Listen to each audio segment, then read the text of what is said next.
Eu sou Fábio Rangel. Eu sou Rodrigo Carvalho. Eu sou Gabriel Gaspar. E eu sou Marcelo Zaniolo. E está começando Enquadrando, o podcast cinema vinculado ao canal Acabou de Acabar, do nosso padrinho Gabriel Gaspar, e editado pelo presente, hoje aqui, Marcelo Zaniolo. Marcelo Zaniolo. Mas, além da presença magnânima, né, de Marcelo Zaniolo agora em carne e osso dentro desse áudio, mas grita muito alto nesse momento aqui o silêncio de um integrante. Profundo. Quem é e onde está, Fábio? Daniel Cavalcante. Ele tirou férias, embora nós não tenhamos dado férias pra ele. Professor, né, cara? Professor. De forma arbitrária, ele tirou férias. Professor, vida fácil, né, cara? E tá viajando. A pergunta que fica é se esse silêncio do Daniel vai ser eterno ou não. Talvez sim. Vai depender da performance de Marcelo ao longo desse programa. Aqui é a empresa, né? Quem tira férias corre risco de voltar sem emprego. Isso é normal. Exatamente. Eu já quero aí não criar expectativas, pessoal. Quem tá nos ouvindo agora, eu não sou o Daniel, eu não sou informação, né? E estou aqui pra tentar ajudar, mas, cara, o Daniel será sentido, a falta dele será sentida. Pô, e queria também falar aqui, cara, que esse filme é um filme que brigou muito pra que acontecesse eu e Daniel. E logo nele o Daniel não tá, cara. E aí, pô, cara, caramba, eu lamento, Daniel, desculpa aí. Não desculpa nada, tu que faltou. Ele tá melhor que a gente. Ele tá viajando, tá melhor que a gente. Eu ainda nem tinha falado, Gabriel, mas a gente vai falar hoje sobre Homem-Aranha no Aranhaverso, que é um filme que, de fato, você e Daniel brigaram bastante pra gente falar sobre. E não só vocês, outras pessoas também vivem falando pra eu assistir. Caio, nosso community manager lá do nosso grupo do Telegram, ele vive falando pra mim, Fábio, você tem que ver esse filme, e eu tava ignorando. E agora, finalmente, pude assistir Homem-Aranha no Aranhaverso de 2018. E aí, você arrependeu? Não, eu adorei o filme. Aí, como assim? Que bom, fico feliz. As pessoas têm um pensamento de que eu não gosto de filmes de heróis. Estão falando isso no grupo do Telegram. A gente vai repetir isso até virar verdade. Isso é fato. E não é isso, né? Tu só não gosta de filmes de heróis. Cumpre mencionar, senhores, que vocês não comentaram algo básico. Esse filme é ganhador de Oscar. Ganhou o Oscar de melhor animação em 2019, concorrendo com Os Incríveis 2, Detona Ralph. E ele também rompe aí uma hegemonia da Disney, né? Que já durava alguns anos. Alguns filmes ao longo da história romperam com essa hegemonia absoluta, né? Hegemonia já é absoluta, vale lembrar, de filmes da Disney em premiações de melhor animação. Homem-Aranha no Aranhaverso foi um deles. Mas foi o filme de quadrinho que você mais gostou? É difícil, ele acabou de ver o filme, assim, difícil dar um veredito desse tão forte, mas certamente eu acredito que tá ali brigando com outros filmes. Eu gosto muito de Scott Pilgrim. É porque Scott Pilgrim é filme de graphic novel, de HQ, mas não é filme de herói, digamos assim, né? Não é filme, Scott Pilgrim não é filme de herói? Sei lá. De quadrinho. É, um filme de quadrinho, eu considero um filme de herói, não sei. Filme de herói, vai lá. É herói, todos somos heróis, né? Filme de Segunda Guerra Mundial, filme de herói. É, porque o cara teve um ato heróico, não é filme de bonequinho que a gente tá falando. E já é engraçado eu ter comentado o Scott Pilgrim, porque tem algumas linguagens que esse filme usa e que o Scott Pilgrim também usa, né? Sim. Que são parecidas, então acho já bem interessante. Essa brincadeira com o tipo de linguagem, né? De animação, né? Isso é maravilhoso, cara. Trazer um pouco do quadrinho pro motion picture lá, né? Pro filme, né? Pra animação. O Marcelo também viu recentemente, não foi o filme? Cara, eu vi recentemente. Eu vi pra gravar com vocês aqui, nunca tinha visto também. O Homem-Aranha acho que é o herói que eu mais gosto, assim. Vamos lá, começar com os disclaimers, né? Eu também não sou fã de quadrinho, não sou leitor de quadrinho, enfim, não sou entendido do cenário aí. Isso é importante. O pessoal sabe, o Zaniolo, ele tem um podcast de livro. Tinha. Não é que ele curte livro, tá ligado? Ele tem um podcast de livro, tá ligado? E aí quando aparece um livro com um monte de desenho, vulgo quadrinho, pra ele, pô, fere os olhos dele quando ele lê. Tá não, cara, não, é que eu não tenho costume, cara. Eu só lia de HQ, assim, só coisa nacional mesmo. E raros heróis, X-Men e tal, mas muito raramente. Quando você fala coisa nacional, na minha cabeça vem Turma da Mônica, só. Mas justamente. Turma da Mônica sempre, né? Cara, mas dos heróis, assim, da Marvel, o que eu mais gosto é o Homem-Aranha, sempre foi. E, cara, esse filme ficou no limbo que eu nunca vi. E não sei porquê. Eu queria ter visto na época, não vi. Enfim, obrigado por me fazerem assistir esse filme. Mais uma vez, né? Obrigado Enquadrando. Demais. Por fazer o Zaniolo ver esse filme. Só dica boa. Só dica boa. Bem, começando aqui falando então um pouquinho mais do contexto, né? Esse filme ele é dirigido por 3 diretores, Bob Persichette, Peter Ramsey e Rodney Rothman. E tem 2 roteiristas, né? Que o Rodney Rothman é um dos roteiristas, mas um deles é o Phil Lord, que ele já participou de outros projetos de animação. É um baita nome, né? Phil Lord. Ele é um baita nome de animação. Não. O nome dele, nome foda pra o cara que... Porra, Phil Lord. Porra, esse cara manda, né? Esse cara é bom. Tem um filme dele recente que a galera tá falando muito, cara, que é A Família Mitchell e Revolta das Máquinas. Eu ainda não pude assistir. Pô, eu não vi esse filme até hoje, eu tô devendo. É na Netflix, né? Eu assisti, cara, eu assisti. Tu achou mesmo nível do Aranhaverso? Não, achei menos, bem inferior. Não, ele não é ruim, tá? Ele é divertido, assim. Mas tá numa prateleira abaixo do Aranhaverso. Ele tem algumas coisas, umas brincadeiras de edição, assim, bem legais, tipo de uns cortes, umas músicas, uns efeitos, umas coisas meio meio quadrinho, assim, mas não quadrinho, mas tipo invasiva na tela, assim, mas não é tão legal quanto não, cara. Eu achei menos, Marcelo. Eu vi um pedaço, assim, é legalzinho, não é, nossa. É, mas é bem divertido, é bem divertido. Sim. Mas é engraçado, né? Já é engraçado ter 3 diretores, né? Porque parece que, sei lá, pelo menos quando eu vejo animação... A animação, às vezes acontece isso, cara, tem um pouco mais de diretores. É mais uma animação dessa que tem vários estilos de animações diferentes, né? Te imagina que nem sempre estavam os 3 ao mesmo tempo, sabe? Trabalhando em cada cena, né? Mas com certeza, né? Tipo, contribuíram de forma diferente pra poder ter essa mistura de linguagem, sabe? Ainda que eu li uma matéria dizendo que, num primeiro momento, quando eles estavam querendo desenvolver esse estilo, né, essa estética, eles deixaram na mão de um artista só pra que ele trabalhasse ali 10 segundos de animação, uma coisa bem rápida, mas que já apontasse na direção que eles queriam como estética. Então, depois que eles encontraram o caminho, falaram, beleza, esse aqui é o caminho. Aí eles recontrataram, sabe? Eu acho que foram 140 artistas, 150, sei lá. Acho que são 177. Cara, nossa, e parece que foi uma das maiores equipes de animação que já teve pra um filme, né? É, uma coisa de louco. Eu acabei vendo um vídeo que o Gustavo Eck mandou lá pro grupo lá do Telegram, e nesse vídeo comentava que, beleza, 177, que foi realmente, não sei se maior da história, mas foi realmente uma equipe de animadores, 177 animadores. Aí ele compara com Toy Story nesse vídeo, e Toy Story são 27 animadores. Caraca, então,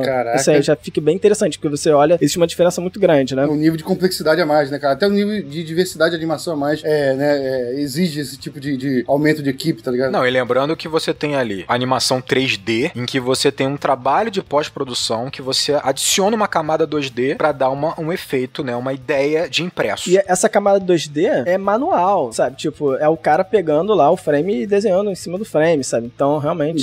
Sim. E além disso, a gente ainda vai falar mais sobre isso ao longo, provavelmente, do programa, mas tem momentos em que alternam animações estilo anime, tá ligado? Japonês, animações estilo 2D, Looney Tunes, tá ligado? Que é outro tipo de animação completamente diferente, mesmo enquadro, tá ligado? Mesmo frame, né, que aparece ali, uma animação 2D, uma animação de anime, uma animação 3D e um personagem preto e branco ainda também no meio, tá ligado? Então, assim, imagina até que essa quantidade muito grande de pessoas trabalhando na animação, provavelmente tinham equipes separadas pra cada núcleo desses, sabe? De tipo, de estilo de animações diferentes. Como fazer funcionar, né? Cara, eu fiquei muito surpreso com isso, assim. Eu tava de cara já com a qualidade do desenho, da animação, enfim, em si, né? Aí quando tu meio que se acostuma com isso, aí surgem personagens diferentes, cara, é demais, assim, é de estourar a cabeça de novo, assim, é muito legal. Vou puxar a sinopse aqui e a gente pode falar um pouco mais dessa animação. E antes, aí, Marcelo, aí você coloca a edição nisso aí, tá? E antes de falar da sinopse, eu vou só fazer um agradecimento aqui, primeiramente falar do nosso grupo do Apoia-se. Então a gente tem uma campanha lá no Apoia-se, então é apoia.se/enquadrando. Se você entrar lá, você pode ajudar o nosso projeto, ajudar o Enquadrando, tanto a fazer ele crescer, né, como também a gente poder melhorar aqui os nossos equipamentos, tá? Hoje o Gabriel tá gravando essa live já com o microfone novo. Sim. Eu com a luz nova. E o Rodrigo tá com uma ring light ali pra gente poder ver melhor O pessoal que tá acompanhando pela live vai poder notar esse salto de qualidade. Se você acompanha só pelo programa gravado, de repente não vai ter tanta diferença pra você. Mas na live, o som tá ótimo, viu? E aí eu vou fazer um agradecimento especial a algumas pessoas que ajudam esse projeto, que é o Rogério Magione, o Pedro Ivo, o Hudson Silva, Lucas Akira e o Gustavo Eik Nakandakari. Obrigado, gente. Gente, muito obrigado por tudo isso. E se você quiser também participar dessa comunidade, pode ir lá, com R$3 você já tá ajudando a gente. Obrigado mesmo. Pô, muito obrigado, galera. E se você não pode ajudar, divulga o Enquadrando, porque só nisso já é uma ajuda incrível. Sim. Gabriel, eu vou roubar o lugar do Daniel aqui, cara, eu vou levantar a bola pra ti, tu mata no peito e chuta, tá? Sim, vamos ver se eu consigo. Como é que é aquela hashtag que tu quer que o pessoal coloque no Twitter? Que bom que você perguntou isso, Daniel. Viu, cara? O Daniel tá perdendo o espaço dele cada vez mais, né? Cara, eu nem sei se ele volta. Também não. Daniel do quê? Eu nem lembro o sobrenome, esqueci. Daniel o quê?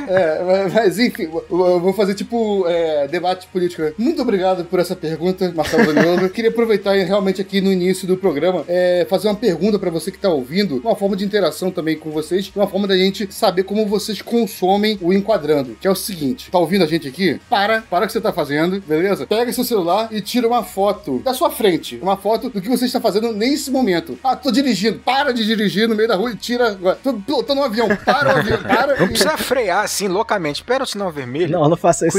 Cuidado. Tira uma foto e publica pra gente no Twitter. Se quiser pôr no Instagram, pode também, mas eu vou ver no Twitter. O restante não sei. É porque eu consumo Twitter só, tá bom, gente? É estrela. Ele não grava no BBB, ele não grava com o Jogo do Fluminense, ele só frequenta o Twitter. É isso aí. Qual é a hashtag? Publica no Twitter, né? Marca o @enquadrando, né, underline, e a hashtag enquadrando agora, beleza? Agora. Enquadrando agora. Isso, enquadrando agora. Enquanto você tá ouvindo a gente. Isso nesse momento. Gabriel, olha a beleza disso, porque você fotografar algo é enquadrar algo. Então você está enquadrando o agora. Agora, você tá enquadrando nesse momento, né? nosso áudio, como você tá ouvindo o nosso áudio. Enquanto ouve o Enquadrando. É maravilhoso. Olha as camadas, olha as camadas. A metalinguagem, realmente. Pô, isso é lindo. Lá vai. Isso é metáfora em cima de metáfora. Isso é metalinguagem puríssima. Metalinguagem puríssima, isso aí. Faça isso agora, porque isso, além de nos ajudar a conhecer melhor vocês, eu falo por mim, mas eu imagino por todos aqui, dá um impulso sinistro na gente, né, cara? Dá um ânimo muito grande quando a gente vê essas fotos. Muito grande. E vai ter surpresa com essas fotos, hein, Gabriel? Vai ter surpresa, uma surpresa com essas fotos aí. Caraca, gostei, hein? Gostei. Caraca, surpresa. No nosso evento que vai ter, que é o Grande Prêmio Enquadrando de Cinema. Ah, é, que também tá sendo montado ali dentro do grupo do Telegram do Apoia-se, beleza? Esse grande prêmio que vai rolar. Se quiser saber mais, entra lá no grupo. Também não vou ficar aqui vazando informação no grupo. Informação interna isso lá do grupo. Não vou ficar vazando aqui informação, não. Mas faz esse hashtag aí, que isso, pô, isso aí ajuda a gente a conhecer vocês melhor e dá pra gente um ânimo muito grande, cara. Porque vocês deixam de ser números pra serem imagens. Ainda não pessoas, né? Mas vocês viram imagens pra gente, tá ligado? Mas isso dá uma força maneira pra gente, beleza? Isso aí. Mas, Fábio, esse grupo do Telegram, você fala que é incrível, maravilhoso, não sei o que, tal. Tem que desembolsar quanto pra entrar lá? É muito? É milhões? Não, a partir de R$10. Você entra lá no grupo lá do Enquadrando. 10 pila? Exatamente. R$10, cara. 10 merreca, vulgo uma bala hoje em dia. É isso, só isso. Vulgo $1,50. Ah, então vou entrar. 10 centavos de dólar. Vamos lá. Após ser mordido por uma aranha radioativa, Miles recebe o chamado para salvar a realidade, se tornando o novo Homem-Aranha. Ok. É, cara, eu vinha, aí tu não quis caprichar. Brilhou? Não brilhou. Uma sinopse conservadora. É uma sinopse com Covid. Eu tô gravando aqui com Covid. Deixa eu fazer as honras aqui. Eu tenho que falar isso, e não o Fábio, porque eu não quero deixar o Fábio ter a autopiedade dele mesmo nesse momento de gravação. Mas só pra vocês saberem que estão ouvindo a gente, ó, essa tosse. Deixa essa tosse na edição. Deixa. Só pra quem tá ouvindo a gente, nosso host, Fábio Rangel, está positivado com Covid. Neste momento, enquanto grava com a gente, aqui do nosso lado, nós 4 nus, é o mesmo cômodo, não, brincadeira, tá tomando distância aqui. Enfim, neste momento, Fábio Rangel está com Covid, à base de remédios, beleza? Febril, doente, moribundo, quase um... Olha essa cara, que não tá vendo? A cara da derrota. Olha essa cara, que tristeza. Cara do sofrimento. Isso em áudio fica ótimo, né, cara? Parece o Seu Madruga. Cara, pra que o pessoal imaginar. Tá sofrendo. Sobrevivendo aqui, tá? Então, desculpa qualquer coisa, desculpa pelo Fábio. Gabriel, peço pra você. Desculpa pelo Fábio. A gente não conseguiu um host melhor de última hora, a gente teve que vir com ele mesmo. Brincadeira. Cara, ô Fábio. A gente conseguiu colocar no lugar do Daniel, de fato, fizemos uma ótima mudança, mas no Fábio não deu. Não deu. Ô, Fábio, obrigado, cara, por ter vindo aqui hoje, tá? Não, mas brincadeira. Obrigado. Fábio, obrigado pela perseverança, pela endurance. Olha só avisando vocês, assim, graças às vacinas aí, eu estou super bem, sem nenhum problema, e não estou tomando remédio nenhum, na verdade. Até a febre passou sozinha, então tá tudo de Isso boa. aí, vacinem-se. Vacine-se já. Tá tudo de boas. E falar também que se um dia eu faltar, a gente já cogitou que o Marcelo Zaniolo iria apresentar o programa. Na função de host. Ele vai fazer o host aqui se um dia eu não puder. Por favor, nunca falte. Nunca. Eu não sei o Rodrigo, eu não sei o Daniel, mas eu não sirvo pra ser host. Nem eu. Zaniolo, se eu não puder, é você. É um teste. O Marcelo tá passando por um teste. Se ele passar, ele vai ser o nosso host quando o Fábio, né, não estiver bem. Mas vamos falar do filme, finalmente. Vamos lá. Agora só, depois dessa sinopse insossa, vamos falar do filme que não é insosso. Primeira coisa, a gente tá falando da qualidade da animação. Já teve gente aqui no chat, teve gente lá no grupo do Telegram que falou: é a melhor animação que existe. É muito forte, essa frase é muito forte, tá ligado? Vamos dar uma segurada aí. A animação é incrível. Eu acho que pra ser a melhor animação que existe, a gente tinha que ter visto todas as animações que já existiram, e isso não é possível. Exato. Isso é Exato. Difícil. Isso é difícil. Exatamente. Em todas as animações que eu vi, eu não consigo colocar animações. Assim, tem algumas animações que eu não consigo colocar atrás dessa. É uma hipérbole, né? É uma hipérbole. Tudo bem. Meu pai fala, esse é o melhor hambúrguer que eu já comi. Tudo bem, você tá emocionado comendo hambúrguer. Mas Okay. vamos lá. Realmente, assim, a animação, ela tem uma qualidade que é absurdo, realmente distinta. Totalmente diferente de muita coisa que a gente vê. A inserção do quadrinho com animação é uma coisa que é totalmente natural nessa animação. E realmente, assim, incrível. Eu vou até falar uma coisa que eu percebi reassistindo agora, né, pela segunda vez.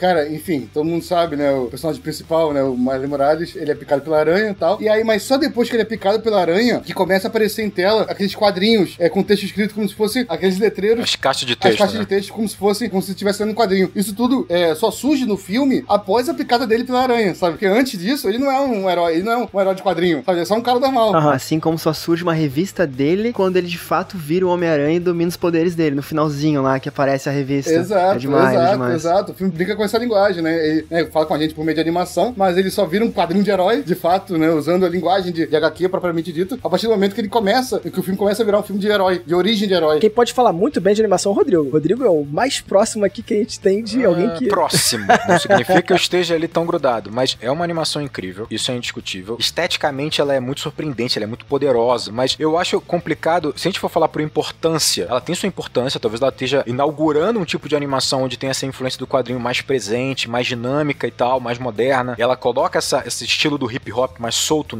ao longo da própria animação, ao longo da própria estética da parada, né? O hip hop. Só né? que você tem que entender que, por exemplo, você pega assim, por exemplo, Branca de Neve. Simplesmente começou tudo, quase, em Branca de Neve, né? Ela pega tudo que tá sendo feito antes, a Disney pega tudo que tá sendo feito antes da década de 30, condensa naquele filme e cria novas coisas. Você vai ter elementos criados em Branca de Neve que tá sendo usado agora. É um salto, Branca de Neve é um salto transformador dentro das animações. É um salto transformador, exatamente. Você pega, por exemplo, pra mim, melhor animação já feita. Assim, a opinião totalmente arbitrária. Pra mim é Akira, não tem discussão. Akira é uma parada absurda, o detalhe, o detalhe. Akira realmente... Eles criaram cores. Exato. Pra animar Akira, criaram cores que não existiam. Não, Akira é incrível. Vou citar uma outra, Rodrigo, que eu gosto muito, que é Cubo e as Cordas Mágicas. Ainda não Fantástico vi. também. Que ela é toda em stop motion. Ainda tá bem atrás de Akira, claro, mas é... Não sei, assim. Ela é toda em stop motion, cara. E ela é em stop motion e você não percebe que é stop motion. É uma coisa linda. E fora que é um roteiro extremamente sensível. Assim, vale muito a pena assistir também. Deixa eu destacar uma parada importante aqui. Eu acho que a escolha da estética em quadrinhos de Aranha Verso, né, vai além de simplesmente fazer uma relação com o quadrinho, uma relação óbvia com o quadrinho, né? Eu acho que o interessante deles é que eles pegaram as técnicas que lembram o quadrinho e deu uma função clara pra cada coisa. Então, por exemplo, você vai perceber que, obviamente, é um 3D, mas você tem os contornos, você tem o traço como se fosse um traço de nanquim, né, nos personagens e tal. E interessante que eles pegam esses traços, né, que tem nos rostos dos personagens pra melhorar a expressão, pra aumentar a expressão, né, facilitar o entendimento do público do que o personagem está sentindo. Então, um traço, às vezes, muda completamente a feição do Miles Morales, por exemplo. Então, é uma técnica que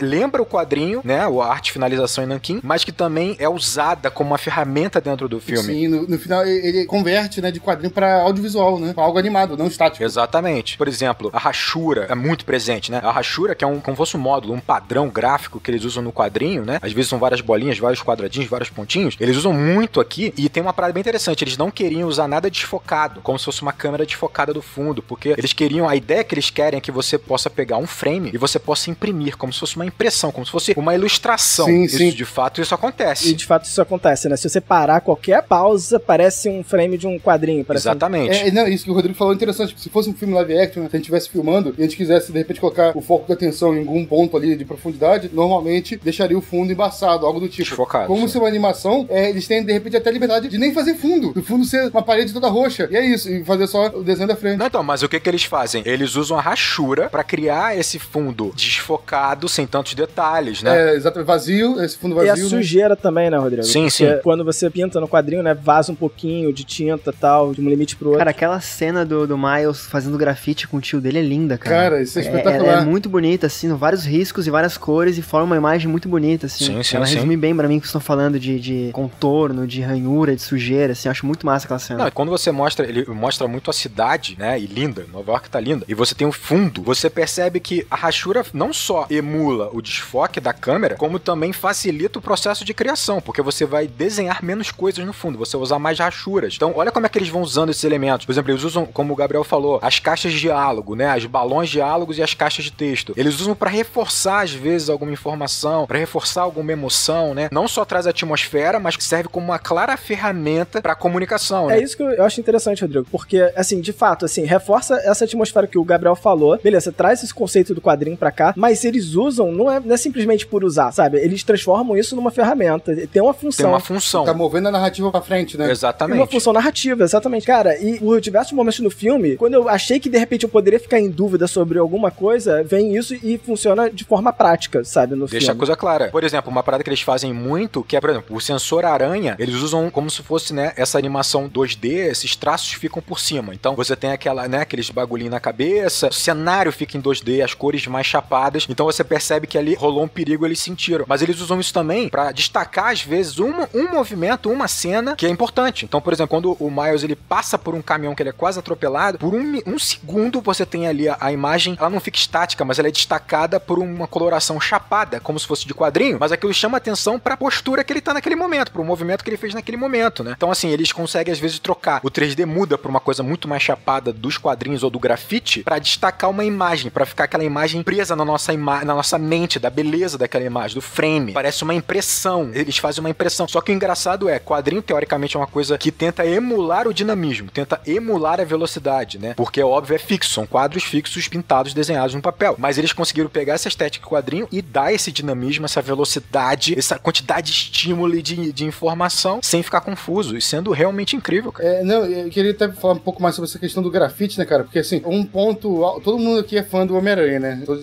nós quatro, e o Daniel também. Que Deus o tenha. Todos nós somos fãs do Homem-Aranha. E o Homem-Aranha é um herói muito popular, cara, no mundo todo, mas acredito até que muito também no Brasil, cara, por uma característica que ele tem, né, de ser um herói que tá sempre duro de grana, né? Ele é o underdog, né? Ele, assim, a gente se sente representado por ele, né? Assim, aquele cara que tá na parte de baixo, né, tendo que dar a volta por cima, né? Então sempre tem essa questão dele tá, aspas, meio que tentando lutar contra o sistema. Ele é perseguido pela polícia, tradicionalmente o Peter Parker, né? A imprensa, né, persegue ele e tá sempre lá tentando ajudar todo mundo, sabe? E uma forma de trazer isso, né, pra um contexto mais atual é a modernização que a Marvel fez, né, ao criar o personagem do Miles Morales, né, cara? Que é um personagem, de fato, de periferia. É um personagem que vive em um contexto como o underdog. O underdog, pra quem não sabe aí, o que é underdog? Cachorro de baixo. Enfim, pra quem não sabe, é uma expressão que surgiu na época que tinha rinha de cachorro lá na Inglaterra, tá ligado? E o pessoal normalmente costumava a sempre torcer pro cachorro mais fraco ganhar na briga de cachorro. O azarão. O azarão, exatamente. É o underdog, exatamente. Eu vou continuar usando o underdog, beleza, pessoal? Mas aí, depois, né, sendo estudado teorias de roteiro, por aí vai, os roteiristas, né, começaram a perceber que o público sempre tinha tendência de torcer pro underdog, pro cara mais fraco, né, em um determinado cenário. Vou dar pra vocês um exemplo de futebol, né, que eu sempre dou aqui, né, cara? Enfim, cada um tem seu time de futebol e tal. Vamos supor que você liga a TV, né, e tá passando um jogo de futebol de dois times que você não torce. Vou colocar lá, sei lá, Real Madrid e Bangu. Nunca vai acontecer, tá ligado? Você liga a TV, tá passando Real Madrid e Bangu. Você não torce pra nenhum dos dois. A sua tendência natural é torcer pro Bangu, tá ligado? Pô, ia ser irado se o Bangu ganhasse esse jogo, sabe? Você não quer ver o Real Madrid metendo 15 gols no Bangu? Exatamente, normal é isso. O Real Madrid meter 15 gols no Bangu. Agora imagina se o Bangu ganha de virada 3-2 em cima do Real Madrid. Porra, ia ser... Irado, você vai querer né? torcer, tá ligado? Sempre pro mais fraco, pro underdog. Não, nesse momento a base do Bangu aumentou, tudo isso acontece. Exatamente. E isso é um gatilho, um reflexo psicológico que a gente tem. Os roteiristas perceberam isso, né? E o Homem-Aranha, o personagem Homem-Aranha clássico, ele vive a partir dessa base, né? Ele é um cara que tá sempre em uma situação desfavorável pra ele, e a gente sempre torce pra ele, por isso é tão natural a gente gostar tanto do Homem-Aranha do que comparado a, sabe, o Super-Homem, que é indestrutível, né? Enfim, outros personagens mais inalcançáveis, sabe? E o Miles Morales, cara, pra mim ele realmente consegue fazer uma modernização, sabe, desse conceito de underdog por uma sociedade mais atual, mais contemporânea. Daquele, de fato, ele é um cara realmente do gueto, sabe? Ele é realmente um cara de periferia. A referência que ele tem, né? O espelho que ele busca ter, costuma ser o tio Ben, dos quadrinhos clássicos do Peter, aqui é um tio dele, que é de fato, sabe? Alguém que tá envolvido com crime, mas ao mesmo tempo é um cara que ama o sobrinho e busca proteger o sobrinho. É um cara dúbio, sabe? É um cara assim, né, que tem essa profundidade, sabe? A mais. E até o próprio fator do grafite, sabe? O grafite em si, né? Ele representa uma rebeldia invisibilizada pela sociedade, tradicionalmente, sabe? Então, assim, um recurso, uma forma de expressão dele, né? Ele grafitar, sabe? Por aí, né? Mostra essa rebeldia dele contra o sistema e, ao mesmo tempo,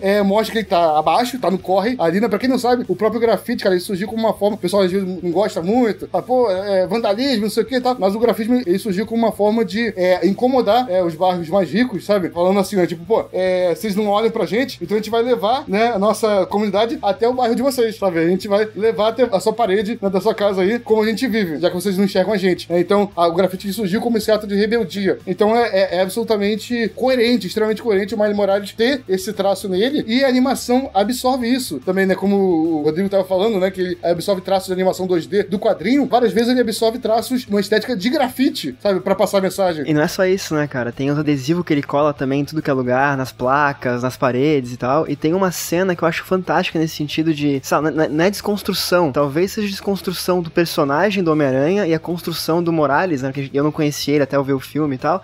Mas o que acontece? Tem uma cena bem no início que é ele saindo da casa dele, indo pro colégio. E aí ele sai pela rua, ouvindo música dele, vê a galera dele, passa no antigo colégio dele e sente saudade da galera. Tu percebe que ele pertence àquele mundo. Ele tá em casa ali, né? Isso, aos poucos ele vai sendo puxado pra fora daquele mundo. Cara, uma sequência de, 1 minuto, 2 minutos. O pai dele pega ele na viatura, então tem a questão do personagem preto numa viatura policial, os amigos fazendo piada com isso, ele chega num colégio e tem uma frase que pra mim que é fantástica, assim, que ele fala, pai, eu não gosto desse colégio porque é um colégio elitista. Cara, é assim, tipo, é uma clareza de apresentação muito legal. Tira aquele aspecto, né, de, sei lá, pega filmes, né, os outros Peter Parkers, os outros Homem-Aranha são todos geralmente classe média, num colégio de, sei lá, galera branca, sabe? No mínimo classe média baixa ali, né? Isso, então, cara, é muito legal essa apresentação, sabe? Então tá tudo no início do personagem e ao longo do filme é mais explorado. Eu acho essa introdução realmente espetacular, né? Você tem uma apresentação que demora 2 minutos e que ela é impecável pra você entender o contexto onde tá esse lugar comum de Miles Morales, né? É isso, ele tem um pai americano negro, negro, mas ele tem uma mãe latina, né? Ele mora no Brooklyn. O mais interessante pra mim é que isso não é ponto, isso não é um ponto do filme. Isso não são questões, não é um ponto do filme. Ele só é do Brooklyn, cara. Ele tem uma mãe latina, ele é negro. É isso aí. Isso não são questões, isso não são questões. Pra mim, é óbvio que quando você coloca isso no filme, naturalmente, isso é pertinente. Só que o filme não transforma isso em foco, não transforma isso em questão. E isso é muito importante. E o interessante é isso. Ao longo de todo esse percurso que ele faz, até ele entrar na viatura, você percebe o quanto ele pertence àquele lugar e quanto aquele lugar pertence a ele, né? Tu percebe que ele é extrovertido, que ele tem uma certa liderança, que ele é um cara safo pra caramba e tal. E esse adesivo que ele coloca é ele, marcando o lugar dele, marcando eu pertenço aqui, eu vivo aqui, eu sou daqui, né? E quando ele fala assim, mas essa escola é de elite, o pai fala, a sua galera é essa também. Então assim, o pai também tem uma mensagem importante, dizer assim, não, você também não pode se segregar, essa galera é tua também. Por que não é tua? Você tá no nível deles, E isso tudo é muito interessante, porque você vê uma diferença visual clara. Enquanto ele percorre as ruas, né, do Brooklyn, você vê diversidade, muitas cores, né, pessoas completamente diferentes, tudo é muito diferente, tem muita informação, tem grafite, tem um tijolinho, tem um cimento, não sei o quê. Quando ele entra na escola, é tipo azulado, acinzentado, todo mundo de uniforme, existe um padrão, existe uma certa monotonia, e essa monotonia é tão importante, esse padrão é tão importante, que a menina vira pra ele e fala, seu cadastro tá desamarrado, sabe? A única coisa que importa pra ela não é falar com ele, é só corrigi-lo, pra que ele fique dentro do padrão que todos estão. E ele fala, não, meu cadastro desamarrado é meu estilo, eu sei que tá desamarrado. Parece que ele, quando mudou de escola, ele diria que ele foi pra um outro universo, diferente dele. Sim. É exatamente isso, cara. Isso que eu, tradicionalmente, quem ouve a gente aqui já há 25 edições, né, sabe que normalmente sempre fala que a cena inicial costuma meio que resumir a temática, a sinopse do filme, cara. E essa cena de apresentação do Miles Morales, cara, que vocês descreveram, ela não é o tema do filme em si, né, essa mudança de escola dele, mas de certa forma e de forma metafórica, ela resume também totalmente o filme, que ele mostra um personagem que está ambientado naquele seu universo e de repente ele é, contra a vontade dele, obrigado, sabe, a entrar em outro universo, interagir com pessoas de outro universo e se sente desconfortável, né? Você vê que ele busca sair daquele universo, ele quer ser expulso daquela escola, mas ele é obrigado a interagir com um universo que é totalmente diferente do universo que ele tá habituado. Essa cena de abertura é muito boa, porque realmente ao mesmo tempo que apresenta pra gente o personagem, apresenta pra gente a realidade dele, apresenta pra gente a personalidade dele, como ele é um cara que tem uma inteligência acima da média, né? E ao mesmo tempo ele tem uma malandragem ali, sabe? E ao mesmo tempo, quando ele é obrigado a interagir com outras pessoas que não estão naquela realidade dele, ele se sente um pouco mais desconfortável, acuado, começa a tropeçar no cadastro dele, sabe? Quer sair daquele ambiente, voltar pro universo dele. Cara, uma cena de abertura muito boa que serve como uma metáfora do conflito que ele vai enfrentar ao longo do filme, ao mesmo tempo apresenta todos os traços de personalidade inicial dele. Que é justamente você entender que ele é um artista. E isso fica muito claro logo na cena de abertura dele. Você conhece bastante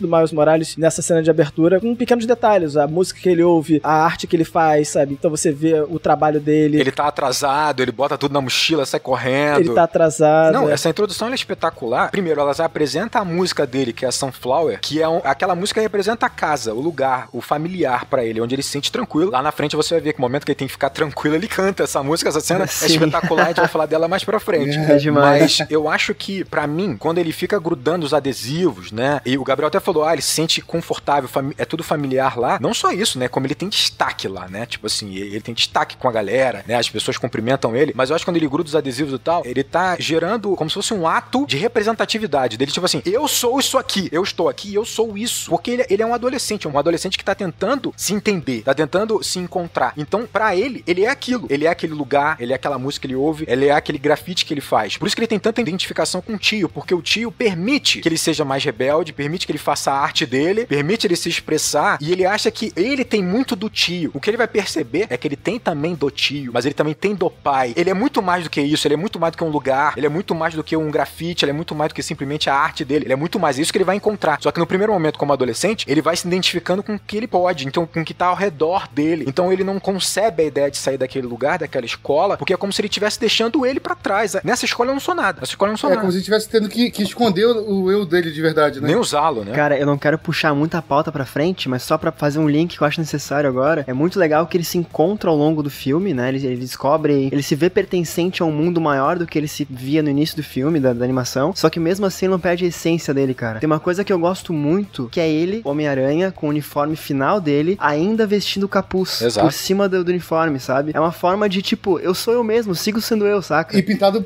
de grafite, ele pinta aquilo ali com spray de grafite. Isso. Cara, é demais. Qual herói que faz isso? Em cima da fantasia usa um moletom, saca? Muito foda. Fantasia não, Zaniel, é uniforme. Desculpa, perdão. sem capa. Mas eu acho engraçado porque todo Homem-Aranha Homem-Aranha, assim, ele é sempre um gênio da ciência, né? E o Miles, na verdade, ele é um gênio da arte, né? E acho interessante isso, essa comparação, porque o Miles, ele se comunica pela arte. E o fato dele querer colocar a arte dele na cidade demonstra o amor dele pela cidade. E eu acho que é interessante isso, porque o Homem-Aranha, como construção, ele tem que amar aquele lugar de onde ele é. Ele é amigo do bairro. Ele é amigo do bairro, exatamente. Então ele tem que amar aquele lugar. E o fato dele fazer um grafite na cidade, sabe? Ou mesmo colar o adesivo, eu vejo também isso como uma expressão de amor dele pelo local onde ele vive. E aí entra em contradição com um pouco que o Rodrigo tava falando, mas que depois se conecta pra mim, que é o seguinte: o pai dele falar que esse também é o lugar dele é importante, porque ele não é só daquele bairrozinho, sabe? Ele é muito maior do que isso. E é interessante até você pensar que, tipo, ele não tem que ser só aquela galera que é dele, sabe? Ele tem que expressar aquele amor por toda aquela cidade, por todas aquelas pessoas. Até porque o Homem-Aranha vai estar em Nova York, né? Eu acho que nesse filme, a gente tava debatendo aqui, o Daniel falou, melhor filme do Homem-Aranha pra mim. Eu não sei se ele é o melhor filme do Homem-Aranha pra mim. O que eu posso dizer é o seguinte, pra mim, esse Homem-Aranha, ele tem o melhor arco de amadurecimento, porque os primeiros filmes do Homem-Aranha, do Sam Raimi, eles fizeram uma relação entre um jovem que tem um processo de amadurecimento interno, e esse processo tá aliado ao fato dele se tornar um herói, ele ir se tornando um herói. Claro, eles tentaram fazer isso, tanto é que você pega o Homem-Aranha, por exemplo, Tom Maguire, o Homem-Aranha do Tom Holland agora, eles cometem erros por insegurança, por falta de experiência, por não terem vivido muita coisa. Imaturidade, a primaturidade. Imaturidade, né? Só que eu acho que com o Miles é muito melhor esse arco, se conecta de uma maneira muito melhor, né? Claramente você percebe que eles fazem essa relação em que o Homem-Aranha não deixa de ser uma metáfora de um garoto que tá tentando se encontrar, se entender, e que enquanto ele tá nesse processo de se entender, e aí o fato dele ser negro, o fato dele tá na periferia dos Estados Unidos, numa cidade dos Estados Unidos, isso conta muito, né? O fato de se entender como garoto, depois como homem, se tornando adulto, esse encontrar dele vai fazer com que ele se torne Homem-Aranha. Nesse filme é espetacular esse arco, é espetacular. E também o Miles Morales, cara, ao contrário normalmente do Peter Parker, ele tem uma influência de duas figuras paternas distintas, né? Tradicionalmente o Peter Parker tem influência só do Uncle Ben, né? Que é um poço de moral, pô, um cara incorruptível, um escoteiro ali, ensinamentos. Aqui, o Miles, ele é influenciado pelo tio e pelo pai. O pai, como vocês falaram, é aquela figura de autoridade que incentiva ele a, de repente, frear instintos não tão saudáveis e pensar no próximo, pensar nele mesmo, pensar no futuro, pensar no coletivo. O pai, né? A figura de autoridade. Enquanto o tio incentiva ele, de repente, a se expressar artisticamente, sabe? A se soltar, mostrar quem ele é de verdade pra todo mundo, sabe? Nunca deixar, né, que os outros te coloquem pra dentro e deixe você ser uma pessoa que você não é de verdade. O tio dele é importante também pra incentivar esse lado dele. Ele ser um Homem-Aranha que tem essas duas influências, pra mim, realmente torna ele um Homem-Aranha mais rico. Faz com que ele tenha um arco diferente dos Peter Parkers tradicionais, sabe? Pra ser um Homem-Aranha mais maduro, sabe? Do que os outros Peter Parkers. O que eu percebo, talvez, que o tio dele fale pra ele assim, cara, não esqueça a sua essência, e o pai fale, não se limite à tua essência, saca? Não deixa de sair desse mundo e ser mais do que isso, sabe? É muito bacana isso mesmo, de fato. Eu acho que esse é o foco do filme. Esse equilíbrio, né?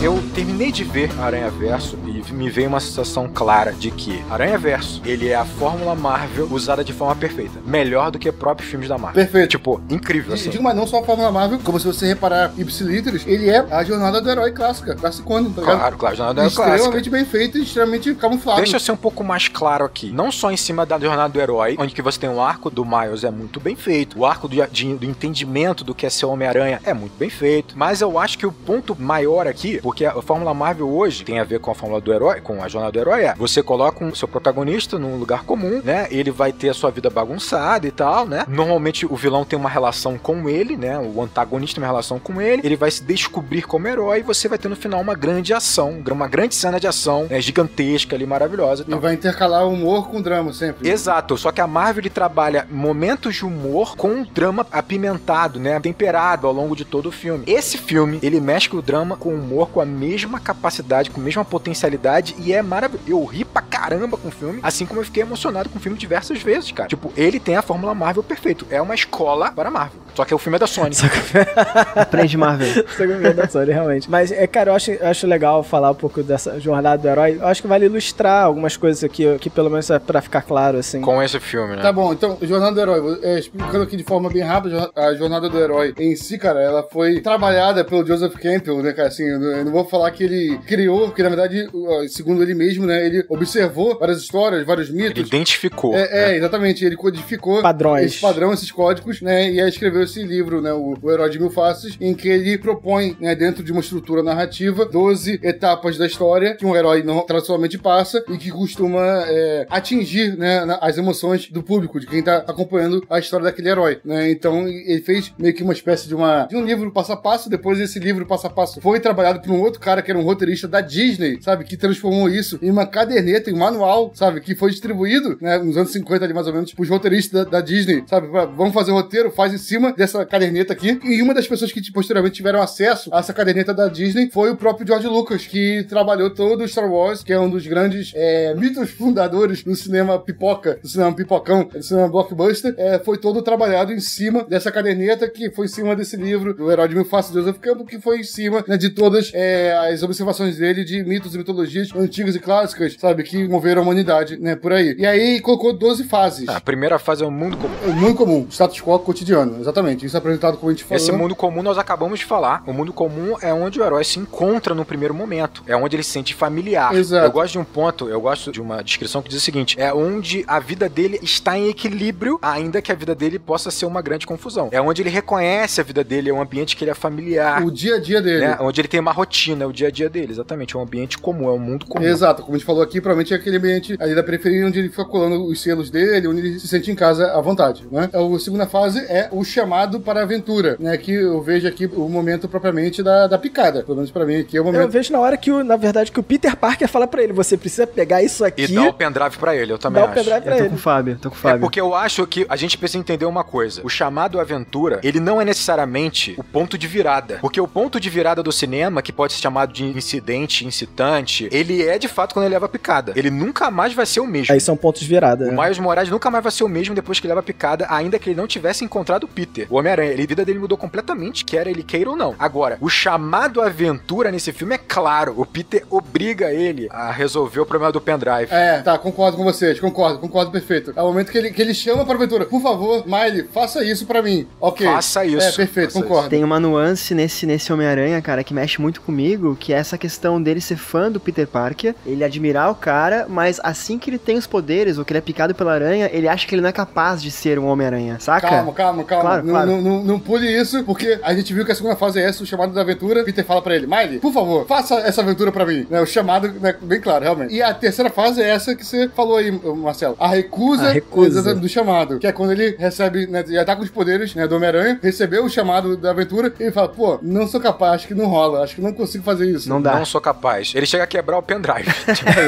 Exatamente, Ele chega a perfeito. quebrar o pendrive. É muito bom porque, de fato, assim, isso vai até fazer uma certa rima visual, né, em algum momento, né, porque ele pra verificar se ele é capaz, ele se joga do prédio, E né. aí ele cai gritando A, onomatopeia gigante de A, né? E depois cria uma rima visual. Demais. E uma coisa interessante, você salientou agora que me chamou a atenção. O filme fala muito, obviamente, sobre causa e consequência, né? O preço que você paga por alguns atos que você tem. Homem-Aranha é isso, né? Você pagar um preço pelos atos que você tem. Homem-Aranha, grandes poderes, grande responsabilidade. Responsabilidade é isso. É o preço que você paga por agir. Exatamente. Só que nesse filme você tem em escalas maiores e menores, e uma das escalas menores é essa. A escolha dele de ser o diferente, de ter o cadarço amarrado, faz com que ele tropece um cadarço e cai do topo do prédio, né? Exato. E quebre o pendrive, cara. Isso é muito legal, né? É uma consequência de uma bobeira que ele escolheu. Caraca, realmente, É Rodrigo. ridículo. Não me dei conta também, cara. Caraca, muito bom. A gente falou nos últimos 2 filmes nossos aqui sobre Matrix, né? Matrix 1, Matrix 4. Matrix 1 tem isso também do salto de fé, de saltar do prédio, sabe? Saltar do prédio é uma metáfora clara também do salto de fé, né? De você acreditar naquela aventura e tentar, né, pular nela, abraçar aquela aventura e fazer aquele salto. Exatamente. É bacana que os 2 filmes têm isso. Nesse aqui, o Miley é mais esperto que o Neo. Ele fala, pô, por que eu tenho que pular de um prédio de 1 milhão de andares? Vou até pra um prédio mais baixo ali. Um prédio mais baixo. Exato. Isso é mostra a malandragem dele. Próxima fase. Quarta fase, mentor. Contra o comentário. Obviamente, a fase que ele conhece o Peter Parker, que vai ser o mentor dele. Peter B. Parker. Peter Parker gordinho, né, que vai ser o mentor dele ali, vai ser o cara que vai ajudar ele. O que já é interessante é que, teoricamente, o mentor dele seria o Peter Parker daquele mundo, mas ele morre. Quando ele morre, eu fiquei chocado. Eu também fiquei chocado. Uma cena em que o rei do crime, tipo, arregaça o cara com um socão. Eu fiquei, cara, como assim? E agora? Caraca, é uma cena forte, né? E é legal que o mentor, né, às vezes ele é um mentor, sabe, tipo, mais centrado, alguma coisa assim. Esse aqui é um mentor que ele não necessariamente é o que ele tem que se tornar. Ele não é um espelho, sabe? Tipo, Exato. ele é um espelho talvez do que o herói ele é no momento, Do que né? ele deveria evitar, de repente, pra não ficar daquele jeito. Isso é legal porque o Morales, ele, de algum modo, devolve a esperança segurança pro Peter, né? Pra esse Peter mentor, né? É muito massa isso, cara. Exatamente. Isso é um ponto interessante, porque normalmente quando você tem a relação, o protagonista, o herói, né, que vai se tornar herói com o mentor, é bem unilateral normalmente. O mentor oferece e pouco recebe nesse processo. Normalmente o mentor morre até, né? Às vezes até morre. Caso tem a perda do mentor. Mas nesse processo, por exemplo, o mentor recebe muito, talvez até mais do que o próprio Miles Morales, né? O que é muito interessante. E a gente vai conectar nisso, Rodrigo, quando falar sobre da comparação do pai com o tio e tal. Eu quero voltar a falar disso aí, do mentor. Vamos, pra mim é a parte mais importante, né? Depois nós temos o quinto passo, que é a travessia do primeiro limiar. Primeiro limiar. A travessia do primeiro limiar pode ser a descoberta de um segredo, ou de uma mudança de perspectiva, ou de um item, uma arma mágica, uma habilidade adquirida, que vai fazer com que o herói finalmente assuma seu papel e se desprenda da vida antiga para encarar os desafios. Cara, eu vejo esse momento ali, o momento que ele vai ter aquela aventura ali com a Dra. Octopus. Pra mim é essa travessia do primeiro limiar.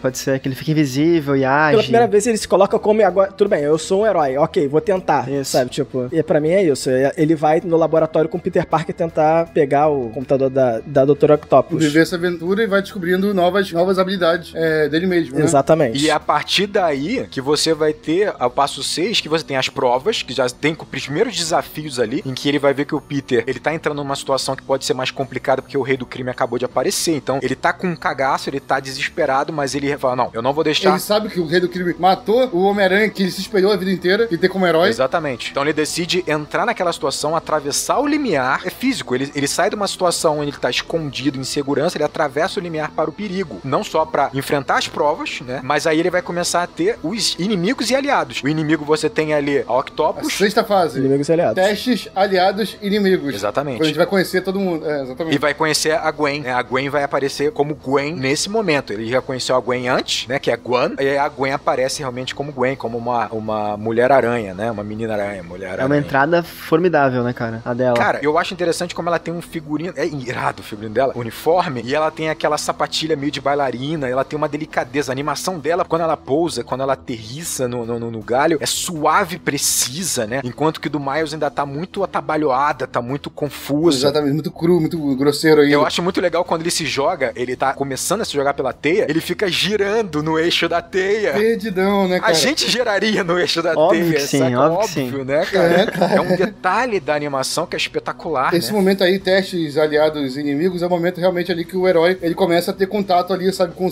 quem são os seus aliados, quem são os seus inimigos. Pra quem se recorda em Matrix 1, é aquele momento ali que ele sai da Matrix, começa a conversar com o Morfeu, começa a treinar, aí no Kung Fu, começa a aprender Kung Fu, começa a pegar as armas e começa a mostrar nas simulações, essa mulher de vermelho, esse é o Smith. A gente tinha que ter explicado a jornada do herói em Matrix, porque Matrix é a perfeição da jornada do herói. E o Gabriel não deixou. É perfeição, Gabriel não né? deixou. O erro foi meu. Não queria nem colocar como perfeição, é porque normalmente, assim, tipo, isso aí não é uma fórmula que é fechada, sabe? Tipo, ela pode ser modificada, né? Levemente modificada, muitas vezes adaptada. Pode ser adaptada. É porque em Matrix ela é muito claro, pra pessoa identificar, né? Matrix ela é muito redonda. Mas a gente tá indo bem aqui. Tá tudo certo. Estamos indo bem. mas os testes é isso. E eu coloco esses testes, inclusive, como o momento que vai desse momento ali, né, pós primeira travessia, né, pós invasão da Dra. Octopus lá, em que ele conhece a Gwen e conhece os outros Homem-Aranhas, conhece a Tia May, a base secreta do Homem-Aranha, sabe? Ele tem contato com seus aliados e com os recursos dos seus aliados ali. Vale destacar uma coisa, eu tinha comentado que o filme mescla muito bem o drama com o humor, e eu acho que nesse momento nós temos uma das melhores cenas em que usa o humor como uma ferramenta, não é forçado no roteiro, que é a cena em que quando eles estão na tubulação, que é incrível, a câmera foca só metade da bunda do Peter Parker, porque ele tá ajoelhado, tipo, tentando entrar naquele laboratório, e aí o Miles se espreme e tal, já é muito boa essa cena, né? Toda essa cena é muito boa, em que o Peter Parker fala, agora ele vai falar que ela tem 24 horas pra resolver a questão lá, tudo é muito bom, mas a parte melhor de todas é quando o Miles fica grudado na lâmpada, e aí o Peter fala, cara, você tem que relaxar, o que você pode fazer pra relaxar? E ele começa a cantar Sunflower, é o humor como uma ferramenta pro roteiro, ele tá de fato evocando o que é familiar pra ele, o que deixa ele tranquilo, mas é muito engraçado. É da Sony, como a gente falou, mas algo que invocaria a Fórmula Marvel total nesse momento. Exato. Sabe o que eu gosto também dessa cena, cara? Que eu acho que é um humor que serve pra testar esses aliados e inimigos ali, que é quando a Dra. Octopus se apresenta, cara. Que o Peter pergunta o nome dela, daí ela fala, eu sou Liv. Você também é chamada de Dra. Octopus. Meus amigos me chamam de Liv, meus inimigos me chamam de Dra. Octopus. Apresentando o inimigo. É muito legal, porque é engraçado, mas já marca um risco, ó. Eu não tô do teu lado, sabe? Eu não tô do teu lado. Isso é muito importante também. Exato. Eu acho que o humor, ele tá presente, você acha muito engraçado, mas ele é orgânico, faz muito sentido o Miles ficar preso, e ele tá tentando sair desesperadamente, aí mostra um take do rei do crime com ela, e aí no fundo tá embaçado, tipo assim, aquela lâmpada balançando com o Miles, é muito boa, né? Faz muito Então, cortando aqui a jornada do herói, que a gente volta rapidinho, Gabriel, só pra falar disso do lance do humor. Voltamos já com o Jornada do Herói, aqui no Enquadrando. Não, só pra voltar, até porque o próximo etapa é uma etapa que eu quero falar, mas quanto a esse lance do humor, eu achei até engraçado porque o presuntinho, né, presuntinho aranha lá, presuntinho. O Porcaranha. Ele me distancia um pouco do filme quando ele entra, Também. porque até mais do que o Noir, né, que é o Nicolas Cage, me distancia até mais do que o Noir, né, porque ele é muito diferente e me traz esse distanciamento. Mas, cara, esse vai e volta na drama e comédia nesse filme, ele é tão bem feito, tão orgânico, às vezes, muitas vezes muito orgânico, que é ele quem vai falar a frase mais incrível, assim, no filme, né, que é: você não pode salvar todo mundo. E é ele que vai trazer a realidade de volta pro Peter Parker. Que é o mais desenho animado de todos. Cara, que é o mais desenho animado, assim, Bizarro, sabe? Cara, ele é o personagem que é o único Homem-Aranha que tem a habilidade de voar, quando ele sente o olfato de comidas gostosas, com um desenho 2D, tá ligado? Então, assim, como o Fábio falou, esse personagem mais irreal que tem, o Homem-Aranha mais irreal, traz a realidade pro conflito dele, cara. Isso é foda, isso é muito foda. Traz a realidade de volta, cara. Isso é E é um incrível, baque, né? É muito bom. A potência do filme tá nisso, é usar bem esses dois temperos, cara. Tipo, o drama, olha isso. O Miles vai até o cemitério do Peter. Ele tá chocado, ele tá impactado. Ele viu o Homem-Aranha morrer, a cena dele correndo pro quarto dele e abraçando o pai desesperado. É tocante aquilo. Ele perguntando pro pai, você realmente não gosta do Homem-Aranha? Porque ele acabou de ver o Homem-Aranha morrendo, né? Então, ele sai do quarto dele desolado, vai até o cemitério e a partir daí tem a cena mais engraçada do filme. Tipo assim, ele preso na teia do Peter Parker, ele acabou de dar choque no Peter, o Peter tá apagado e é incrível. O morto muito é louco. fantástico. Tipo assim, o Peter balançando como uma pipa, com ele preso no Cara, trem. isso é fantástico, essa cena é incrível, Cara, o policial no carro falando: tem um menino vestido de Homem-Aranha carregando um mendigo. Carregando um mendigo. Um cadáver de mendigo. Cara, é Um sensacional. cadáver de mendigo. Cara, a parada sai de um drama, que é um drama muito bem colocado, o garoto tá perdido e vai pra uma das cenas que é mais engraçada e não é forçado, cara. O moleque tá tentando, tipo assim, cara... Não, isso é incrível, cara. É isso, é incrível. Ele não cometeu crime nenhum, mas ele só quer fugir da polícia, porque a realidade dele é essa, tá ligado? Ele sabe que se ele foi encontrado ao lado de um corpo de um cara moribundo, ele é o principal suspeito dessa parada, tá ligado? Claro. É engraçado porque a animação ela faz isso com você, né? Porque ela é animada de tal forma que você, cara, o filme te faz flutuar pelo Homem-Aranha, sabe? O Homem-Aranha voando na cidade, mas emocionalmente o filme é uma flutuação só, porque você tá indo do drama, comédia o tempo inteiro, mas de uma forma muito bem feita que você... O Zaniolo tá se segurando. Fala aí, Zaniolo. Cara, um último comentário, juro, a gente já volta Pra jornada do herói. pra jornada do herói. Você participou, Zaniolo. Pode falar quanto quiser, Cara, pô. porque nessa brincadeira do laboratório, quando eles são no duto de ventilação também, pô, tem um monte de piadinha, a gente falou de algumas ali, 24 horas, sei lá o que, bunda do Peter e tal. Cara, tem uma cena muito legal que o Peter olha, ele pensa assim, cara, até aqui todo mundo sempre quis me matar, tá querendo me ajudar. Cara, isso é muito foda. Isso é agradável. Aí ele né? fica um tempo parado, assim, tipo, caramba, que estranho. Isso, e tu tá rindo, se divertindo e tal, tu para, putz, cara, deve ser muito legal ter alguém junto contigo, né? Deve ser muito legal ter um A aliado. vida desse cara é fodida, é. Exato, exato. Não precisa ser solitário pra simplesmente salvar o bairro o tempo inteiro. 5 segundos, assim, no meio de um monte de piada. É 5 demais. segundos, né? Esse Peter é maravilhoso. Mas vamos falar da jornada, senão a gente não fala da jornada. Vamos lá. Vai lá, ô Gabriel, próxima fase. Fase 7. Fase 7. Passo 7. Aproximação da caverna oculta. Esse aqui é sinistro. Esse é sinistro. Esse é o momento ali que o herói já passou por poucas e boas. Quando a gente fala poucas e boas, normalmente quer dizer muitas e mais, né? Passou por momentos bem complicados ali da sua vida. E ele é um momento que ele tem um conflito interno, sabe? Um conflito psicológico e pensa em abandonar tudo, sabe? É um momento que ele pensa em largar totalmente a aventura e não assumir o papel de herói que a gente espera dele na jornada. Esse momento, obviamente, é claríssimo. Vem logo após, como a gente falou ali, a apresentação dos aliados, né? Da base, da Tia May e tudo mais. Ele é confrontado ali com outros Homem-Aranhas muito mais experientes que ele, né? E ele começa a se sentir aquém, né? Das missões que ele tem que cumprir. Ele, pela primeira vez, uma das primeiras vezes ali, fica de fato invisível, né? Por quase uma vontade do seu subconsciente e vai embora, basicamente ali com uma clara intenção de abandonar a missão. Cara, e esse conflito é legal porque ele vem na forma do pai dele, A resolução, né? chegando na frente da porta e falando com ele. Cara, é uma parada assim, tipo... Pra mim essa cena é uma cena muito emocionante no filme. Acaba que ela é unilateral, essa conversa, né? Ele não fala nada na conversa, né? Tá com a teia, o pai né? fala tudo, né? Isso é muito maneiro, o fato dele mesmo estar com a boca amordaçada, sabe? Então, assim, ele não consegue falar nada, sabe? Ele é obrigado a só ouvir tudo, sabe? Então, pô, é um momento de amadurecimento obrigatório. E eu acho que isso aqui é fantástico, porque em termos de uma metalinguagem, né? Tipo, muitas vezes você precisa ouvir, sabe? Você, quando é muito jovem, sabe? Você acha que você entende de tudo e, sem querer, quem posiciona isso pra ele é o Peter Parker, que larga ele ali e tampa a boca dele, amarra ele e posiciona ele nessa situação, de que é a situação que muitas vezes se encontra, tipo, na barriga do monstro, né? Barriga da baleia. Na barriga da baleia, né? Eu também tem essa metáfora. E digo mais ainda também, nesse mesmo momento aí também da barriga da baleia, Acho né? que é isso, barriga da baleia. Também faz parte desse momento aí de crise do protagonista, a própria morte morte do seu Uncle Ben, de uma de suas referências, que é o seu tio, e é uma morte, enfim, ela também é feita de uma forma que ele se sinta culpado por aquela morte. Ele é relativamente responsável, né? Indiretamente ele é. Exato, sabe? Então, assim, e tudo isso faz parte desse pico mais baixo de depressão da jornada do herói em si, sabe? Lá no início do episódio eu falei que a animação é muito bonita e quando se acostuma com ela, surgem novas, enfim, escolas de desenho, né, de animação. Uma coisa mais anime, uma coisa mais noir ali e tal. Isso surpreende a gente de novo, né? O Rodrigo tava falando nisso também, que, pô, quadrinho, o nanquim, a sujeira é usada como narrativa. Essa cena do pai é linda porque parece que os dois estão em quadrinhos separados. Tem um corte, a parede bem no meio, aí coloca o pai de um lado, como se fosse, tipo, dois universos diferentes, coloca o Peter amarrado no outro e eles conversando. Cara, eu consigo imaginar essas cenas, Zaniolo, em quadrinho, tá ligado? Assim, uma página toda do pai e uma página toda do Miley, sabe? Sim, foda. sim. E o Miley de um lado só fazendo e o pai fazendo o discurso do outro. Sim, foda. cara, é perfeito.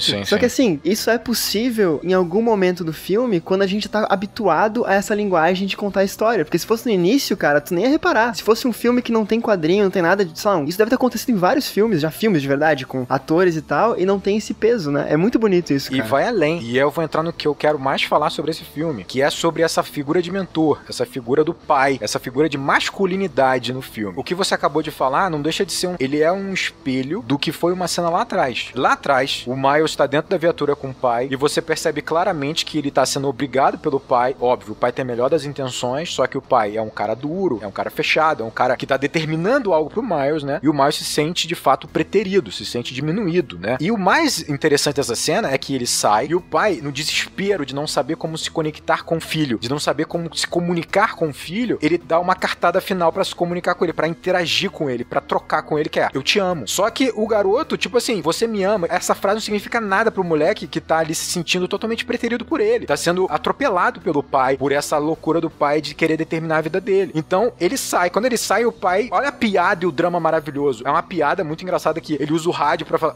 você vai falar que me ama sim. E seu pai obrigando o garoto a falar que ama, a forçar uma conexão. Eu sou policial, né? Mas o carro policial, eu sou policial, eu sou autoridade. Fala agora, você me ama. Ele coloca o Miles num constrangimento pra que haja uma conexão mesmo que forçada. E aí, se você falou do plano aqui, em que você tem a porta, a parede dividindo os dois, lá você tem o espaço, a escadaria, você tem o Miles num canto, a escadaria, cones na rua e o carro de polícia. O pai pro Miles é o próprio carro de polícia, é a polícia, ele não é pai, ele é a polícia. Ele é a autoridade. Ele é a autoridade, então não tem uma relação íntima, uma relação de carinho. Assim, vou discordar só numa coisa. Não é que não tem uma relação íntima, uma relação de carinho. Tem, tanto é que quando ele vê o Peter morrer, é o pai que ele abraça. Mas a questão é, não tem a maturidade que é necessário pra você entender essa relação. Mas o Miles considera que a relação que ele tem de carinho e liberdade é com o tio. Tanto é que toda hora ele tenta ter contato com o tio e não consegue. Mas por quê? Porque ele não tem a maturidade. Falta a maturidade pra entender. E o pai mantém umas barreiras entre eles, que eu vou falar disso agora. Claro, mantém. Então assim, se você tem o Miles passivo, né, sendo obrigado a falar eu te amo, porque o pai coloca ele numa situação constrangedora, nessa cena tem o Miles passivo também, amarrado, amordaçado, obrigado a ouvir o que o pai tem pra dizer. Só que naquele momento, finalmente o pai se abriu. Sim. O pai de fato quebrou as barreiras. Eu considero, cara, que esse momento dele com o pai já faz parte até dessa próxima fase da jornada do herói, que é a aprovação suprema. A aprovação suprema é o momento em que o herói ele é confrontado, sabe, com todos os seus temores, ele é obrigado a mudar, sabe, de fato quem ele é, pra poder continuar a aventura. Pra mim,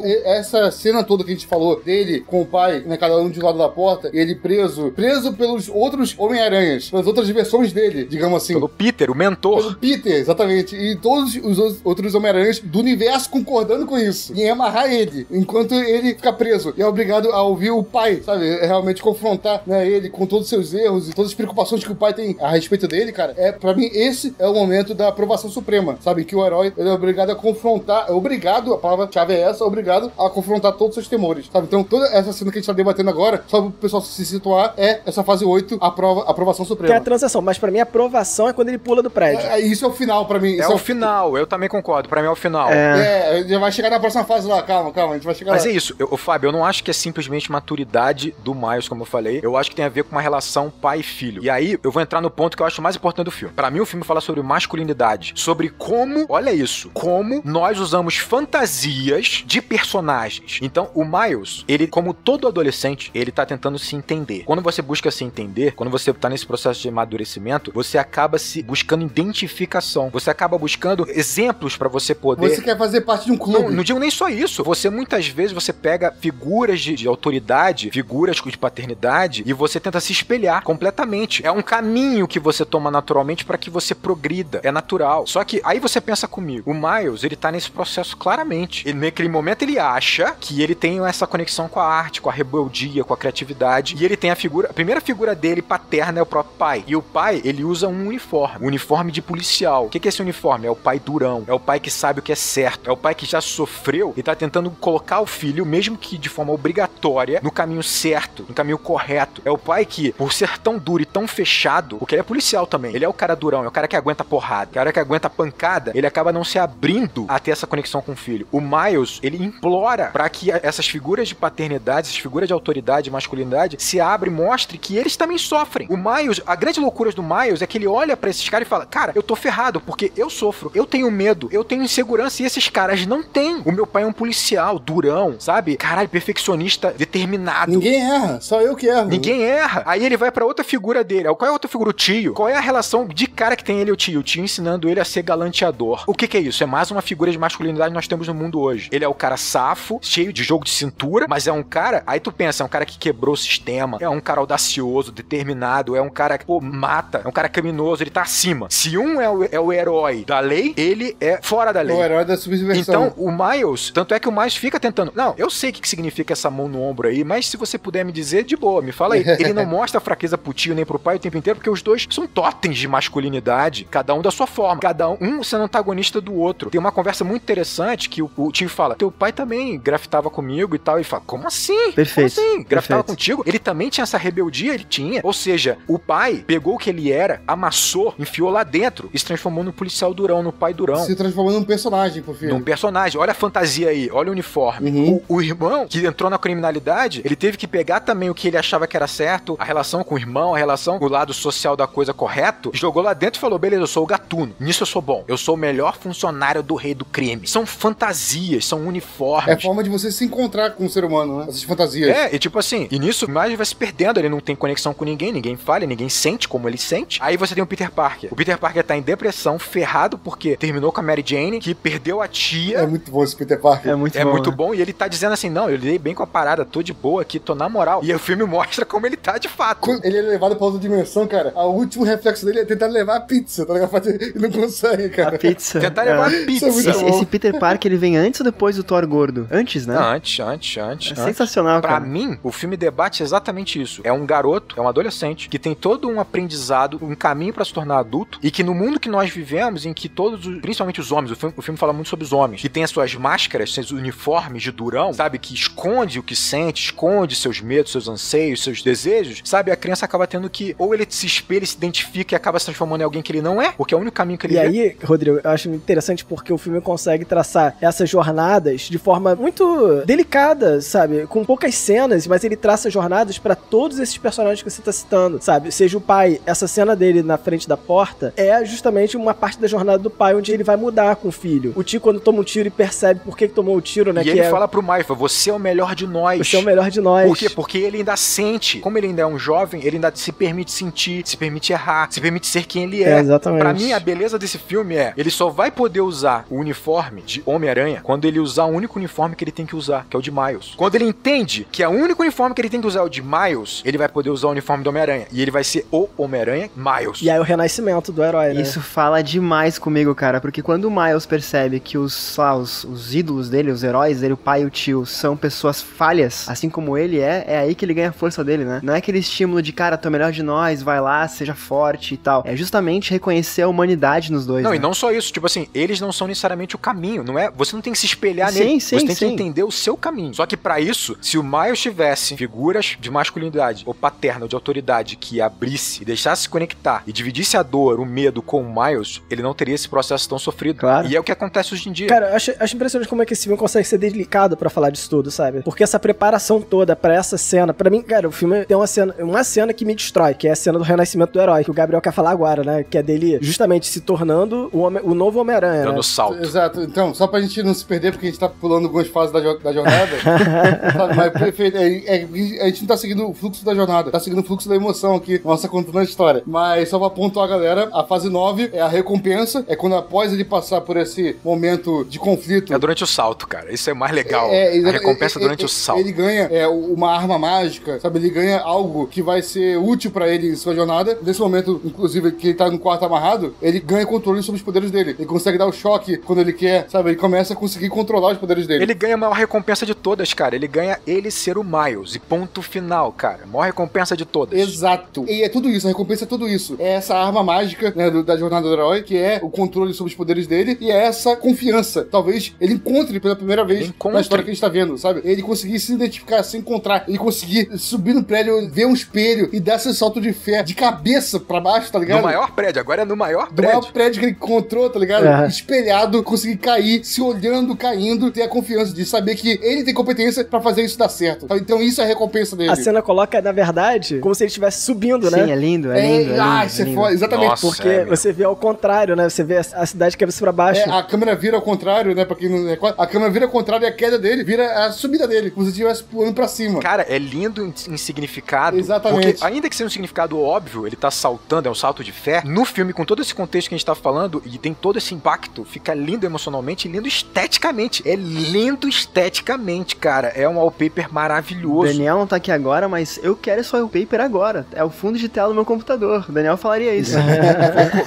Vai tá no Instagram. Vai tá no Instagram. Bom, gente, eu não participei da gravação original, mas eu tive que entrar aqui pra falar um pouquinho dessa cena. Eu que briguei tanto por esse filme estar aqui na lista dos filmes do Enquadrando, eu tive a minha vontade atendida, porém não participei do programa oficial. Então, Marcelo me deu esse benefício aqui e eu vou ter alguns segundos, pedir pelo menos um minuto pra falar dessa cena que ela é incrível. O salto da fé do Miles Morales, personagem que precisa acreditar em si mesmo pra se tornar, então, o Homem-Aranha. Essa cena, essa montagem final do salto da fé, ela é incrível por inúmeras razões. Vou citar só algumas aqui que fazem ela tão especial pra mim. Primeiro, o Miles tá naquela vibe de qualquer um pode usar a máscara, e isso é incrível. Passa uma mensagem fortíssima desse filme, e ao início do movimento ele usar a máscara, e ao terminar o salto ele retirar a máscara, mostra que realmente qualquer um pode ser o Homem-Aranha, mas só existe um Miles e só existe um Peter, assim como só existe uma Gwen, e isso por si só já é lindo. A montagem do salto com a cidade em cima e o Miles indo em direção até a cidade é algo que a gente não tinha visto nos filmes do Homem-Aranha. Como não pensaram nisso antes? E ela só marca o mergulho do Miles, né? E na verdade não é uma queda, é uma ascensão. O Miles está subindo, está crescendo, e isso é incrível. Ela é fundo de tela do meu celular, inclusive. O Miles mencionou lá no início do filme que ele corre melhor do que ele se balança, e aqui você vê justamente isso. Ele salta entre os carros e principalmente corre no meio deles. É o jeito único do Miles ser o Homem-Aranha. Ele corre pela cidade em diferentes perspectivas, e ao final nós temos um frame dele naquela posição clássica, olhando para a cidade, não mais distante dele, mas agora abraçada pelo roxo, que é a cor que simboliza o Miles Morales nesse universo. Bom, eu precisava de mais tempo, mas Marcelo, vocês sabem como é que é, né? Ele me deu pouquíssimos segundos. Eu espero que eu tenha feito justiça a esse filme, espero que vocês tenham feito justiça a esse filme. Um grande abraço para todo mundo aí e voltem pro programa. E eu vi um cara falando uma coisa muito interessante. Ele falando sobre a trilha, e a gente já falou um elemento aqui. Sunflower significa familiaridade, o lugar que ele se sente confortável, é o ninho dele, né? É o Sunflower, representa isso, né? Só que é interessante que há uma melodia sempre que os Homem-Aranhas aparecem. Independente se é o Noir, se é a Gwen, Porquinho, se é o Peter Parker, sempre tem esse mesmo riffzinho pra todos os Homem-Aranhas. E essa melodia rápida ali, aquele curtinha, ela entra em alguns momentos com o Miles mais pro metade do filme. Por exemplo, quando ele tá começando a saltar com o Peter com mais coordenação na floresta, essa trilha entra, mostrando que ele tá começando ali a encontrar um Homem-Aranha e tal. Mas a beleza da coisa é o seguinte, o Miles, ele é hip hop. Então quando ele salta, você tem essa trilha do Homem-Aranha que foi marcada durante todo o filme, mas ela tá com hip hop por cima. Então assim, o Miles é o Homem-Aranha hip hop, é o Homem-Aranha do grafite. É isso, cara. Então tipo assim, a trilha tá comunicando também.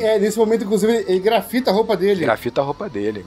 É uma transformação incrível, assim. Você sente a transformação dele, não parece artificial, né? Parece que tudo que ele tava esperando era o pai abrir essa porta. Não, isso é foda, isso é muito bom, cara, porque assim, pô, eu lembro quando surgiu o personagem Miles Morales, cara, nos quadrinhos, na época eu não li, na época eu tava quase praticamente parando de ler Homem-Aranha e tal, e aí surgiu com essa temática, né, pô, vai ter um Homem-Aranha novo, que vai ser um Homem-Aranha negro do gueto e tal, e teve instantaneamente uma rejeição automática, né, dos fãs do Peter Parker, falou, que meu Homem-Aranha é o Peter Parker, tem que ser ele, sempre teve que ter ele, e tudo mais e tal, e isso, uma rejeição automática antes da galera ler do Miles Morales, beleza? Sim. Cara, quando lançaram o Miles Morales nos quadrinhos, cara, os próprios fãs do Peter Parker, cara, tiveram que dar o braço a torcer, porque é muito bem construído a dinâmica dele, que foi trazida pro filme, então, é muito bem construído, é mais atual e até é construído de uma forma mais contemporânea, mais madura do que o próprio Peter foi construído, sabe? Então assim, cara, o meu herói sempre foi o Peter, tem que ser o Peter e tal. Filhão, tá reclamando de quê? Tu tem agora um Peter Parker 2.0, que é o Miles Morales, tá ligado? É isso. Cheio de identidade, né, cheio cara? Cheio de identidade, cheio de personalidade, tá ligado? Ao mesmo tempo deslocadão, underdog, sabe? Tá ligado? Pô, e ao mesmo tempo quer dar a volta por cima, com vários conflitos, com 2 Uncle Ben, com 2 referências de paternidade. Pô, cara, assim, é muito pica, ele é muito pica. Tá não, é maravilhoso. Cara, e acho legal que você olha isso na estrutura que você tá falando da jornada do herói, que ele não tem um mentor só, sabe? E isso depois começa a ficar claro, porque durante o filme você vai querendo encaixar nas caixinhas, quem é o mentor dele? Ah, o mentor dele é o Peter Parker. Mas não, sabe? Tipo, tanto é que quando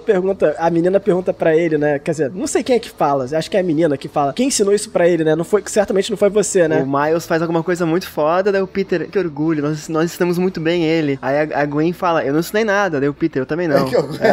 Eles reconhecem, assim, tem muitos mentores e ao mesmo tempo é o Miles o tempo todo aprendendo exatamente, o que ele tem pra... Mas isso é uma mensagem clara de que nós não temos um mentor. A gente tá aprendendo com várias situações e várias pessoas ao mesmo tempo. Claro que, às vezes, você tem uma figura, nossos professores, né, nossos pais, um amigo mais velho e tal, um irmão mais velho. Mas é isso, a gente aprende com vários mentores na nossa vida. Esse filme, ele faz a relação da jornada do herói muito com esse arco muito humano, muito real. Cara, o Miles Morales é maravilhoso. Por isso que, antes da gente começar a gravar, eu tinha falado pro Rodrigo, a gente tem que falar da jornada do herói. O Rodrigo falou, não quero falar disso não. A gente acabou falando, né? Mas coube muito bem. Ele meio que assim, tipo, tudo bem, o pai dele perdura ali, não sei nem se o pai dele encaixa como mentor de fato, acho que... É um mentor, cara. Acho que os dois são, sabe? Acho que é uma mentoria dupla. Ele tá se espelhando no pai, cara. Ele se espelha. É porque o mentor, o pai, beleza, mas é que o pai continua sendo do mundo antigo, sabe? Do mundo comum. Do mundo comum. Tudo bem, mas eu acho legal. Você acha que o tio é o Gandalf, é o mentor do mundo novo, do mundo mágico? Não, o mundo mágico é o Peter Parker, né? Sem dúvida nenhuma. É verdade, claro. É o Peter Parker. Só que os dois mentores deles, né? Vamos colocar assim, que sejam dois, né? O Gatuno, né? Que é o tio dele, e o Peter Parker. Os dois mentores dele são mentores quebrados, são mentores problemáticos pra ele, sabe? Mas que ele vai tirar o melhor de cada um. Fábio, menos com menos é mais, cara.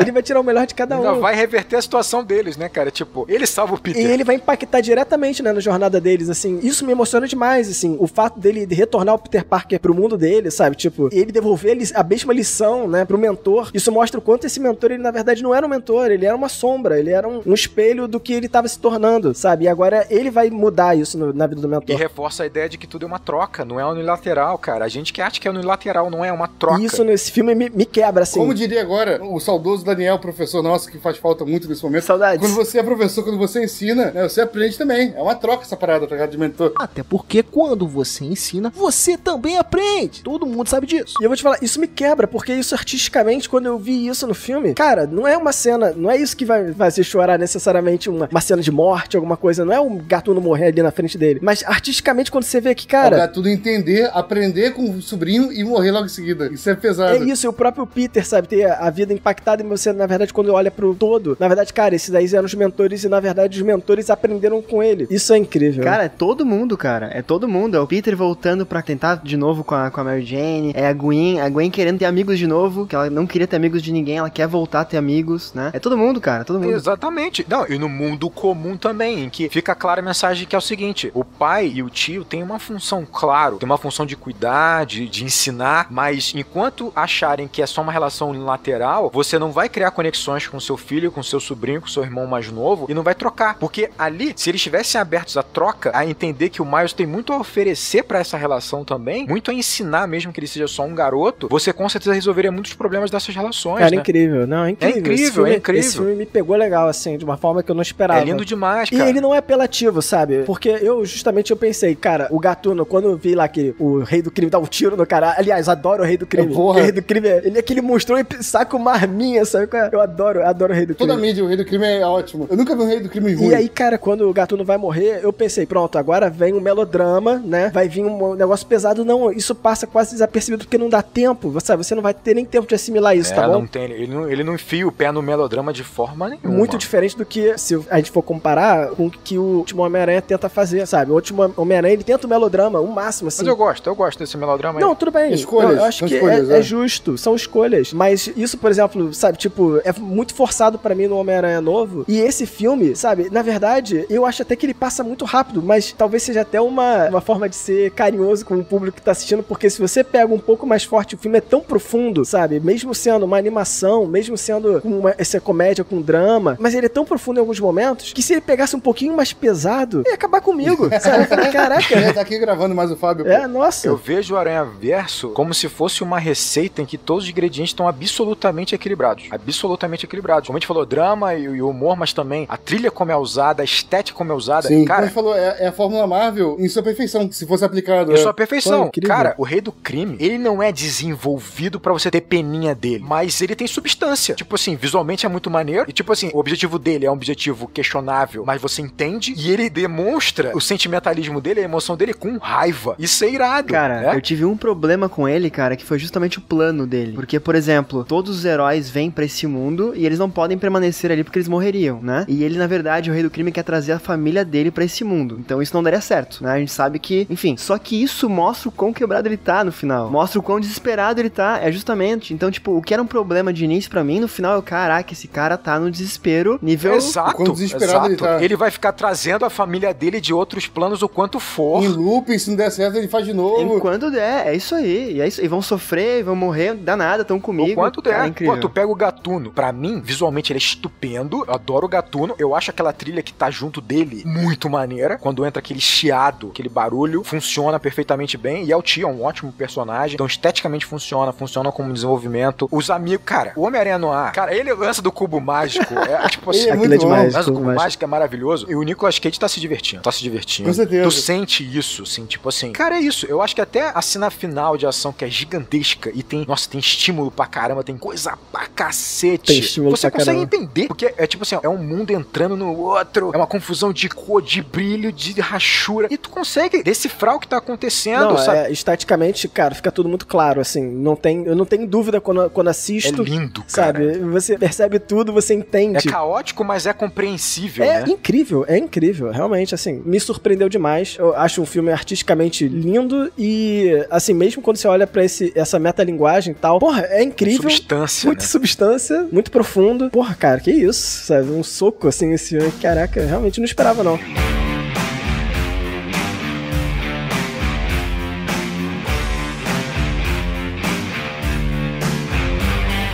Então, Gabriel, puxa aí a próxima fase que você quer falar. 10, fase 10, o caminho de volta, né, cara? É o caminho em que o herói retorna pra sua missão, pra sua jornada, agora já definitivamente transformado e agora sabendo quem ele é, em definitivo, mais forte e decisivo.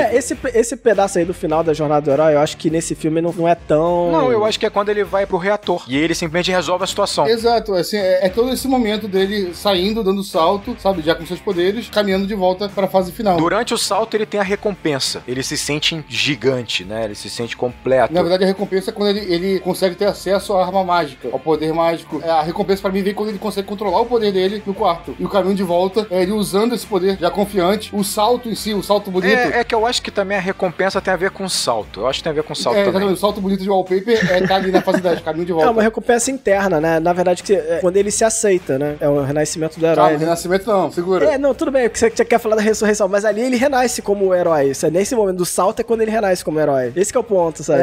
Realmente, concordo com o Fábio. Nesse momento fica um pouco nebuloso, né? Exatamente. É que o filme não precisa ter usado isso tão marcadinho. Ele não usa tão marcadinho. Pessoal, a jornada do herói, né, ela é um manual de roteiro, mas ela é, em filmes bons, beleza? Matrix é ótimo e usa de forma ipsilítica. Tirando Matrix, ela é feita pra ser usado como uma trilha, beleza? Não como um trilho de trem, uma trilha pra você se basear e ir naquela direção, beleza? Mas você, o roteirista, é livre pra fazer suas pequenas alterações. E aí sim, essa parte final é um pouco mais mesclado, sabe? Mas só pra explicar como seria, né, Gabriel? Porque o pessoal até tava... Acho que a Aline que pediu isso no chat até, então a gente tava comentando, né? Cara, beleza, vem o caminho de volta, que é justamente, onde o herói tem um momento de reflexão, né? E vai ser exposto à necessidade de atuar. Retorna pra missão, que é, né, obviamente, esse momento que ele tá indo pro reator lá e tal. A ressurreição. Provavelmente a ressurreição, em termos pragmáticos de roteiro, deve estar exatamente na cena do reator. Em algum momento ali tem a cena de ressurreição, tipo... Se você for colocar exatamente, é quando ele larga o Peter. Ele larga o Peter pra ir pro mundo do Peter mesmo, é ressurreição. O pessoal se situar na jornada mais clássica, vou relembrar que o pessoal de Matrix 1, que é lá, né, didático, e eu errei, não vou repetir Viu isso. como é que era o melhor filme? Era o melhor filme. Exatamente. A ressurreição do Matrix não tem nem claro, assim, ele realmente morre e renasce. Mais forte, confiante, né, motivado. E detalhe, o Neo, antes dele morrer, ele tá tentando voltar de fato pra pra casa. Ele tá tentando voltar de fato pra fora da Matrix. Exato, O exato. caminho de volta, exatamente, cara. Eu falei, tinha que ter feito já no herói Matrix. Perdeu uma oportunidade. Aí eu acho que realmente a parte de ressurreição, cara, vai estar tudo misturado no final. Você pode considerar que a ressurreição vem após a queda do prédio, mas eu acho que provavelmente, em termos de roteiro mais pragmático, deve estar a ressurreição dentro na situação do reator. Cara, tem a cena também quando ele apanha, né? Do Senhor do Crime, né? Que é de fato, Uma né? cena que o Rei do Crime... O Rei do Crime, isso. Ele age com o Miles exatamente da forma que ele agiu com o Peter daquele universo pra matar o Peter, sabe? Ele tem as mesmas ações, aspas, matando o Miles, e aí ele não morre, exatamente, sabe? Ele retorna e subverte aquele cenário, derrotando o Rei do Crime, exatamente. De repente, esse momento, a ressurreição pode ser representado por isso, tá? Por essa superação, né, do cenário de morte do Peter original, sabe? Exato, eu acho que é isso aí. O Gabriel falou no início, né, que o Homem-Aranha é o underdog, né, o azarão e tal, que sempre se apanha, só se mete em besteira e tal. A frase mais marcante desse filme, no que tange o herói, né, é aquela aspas de eu sempre levanto. Rock Balboa. E aí nessa parte ele levanta. Por isso que eu acho que é tão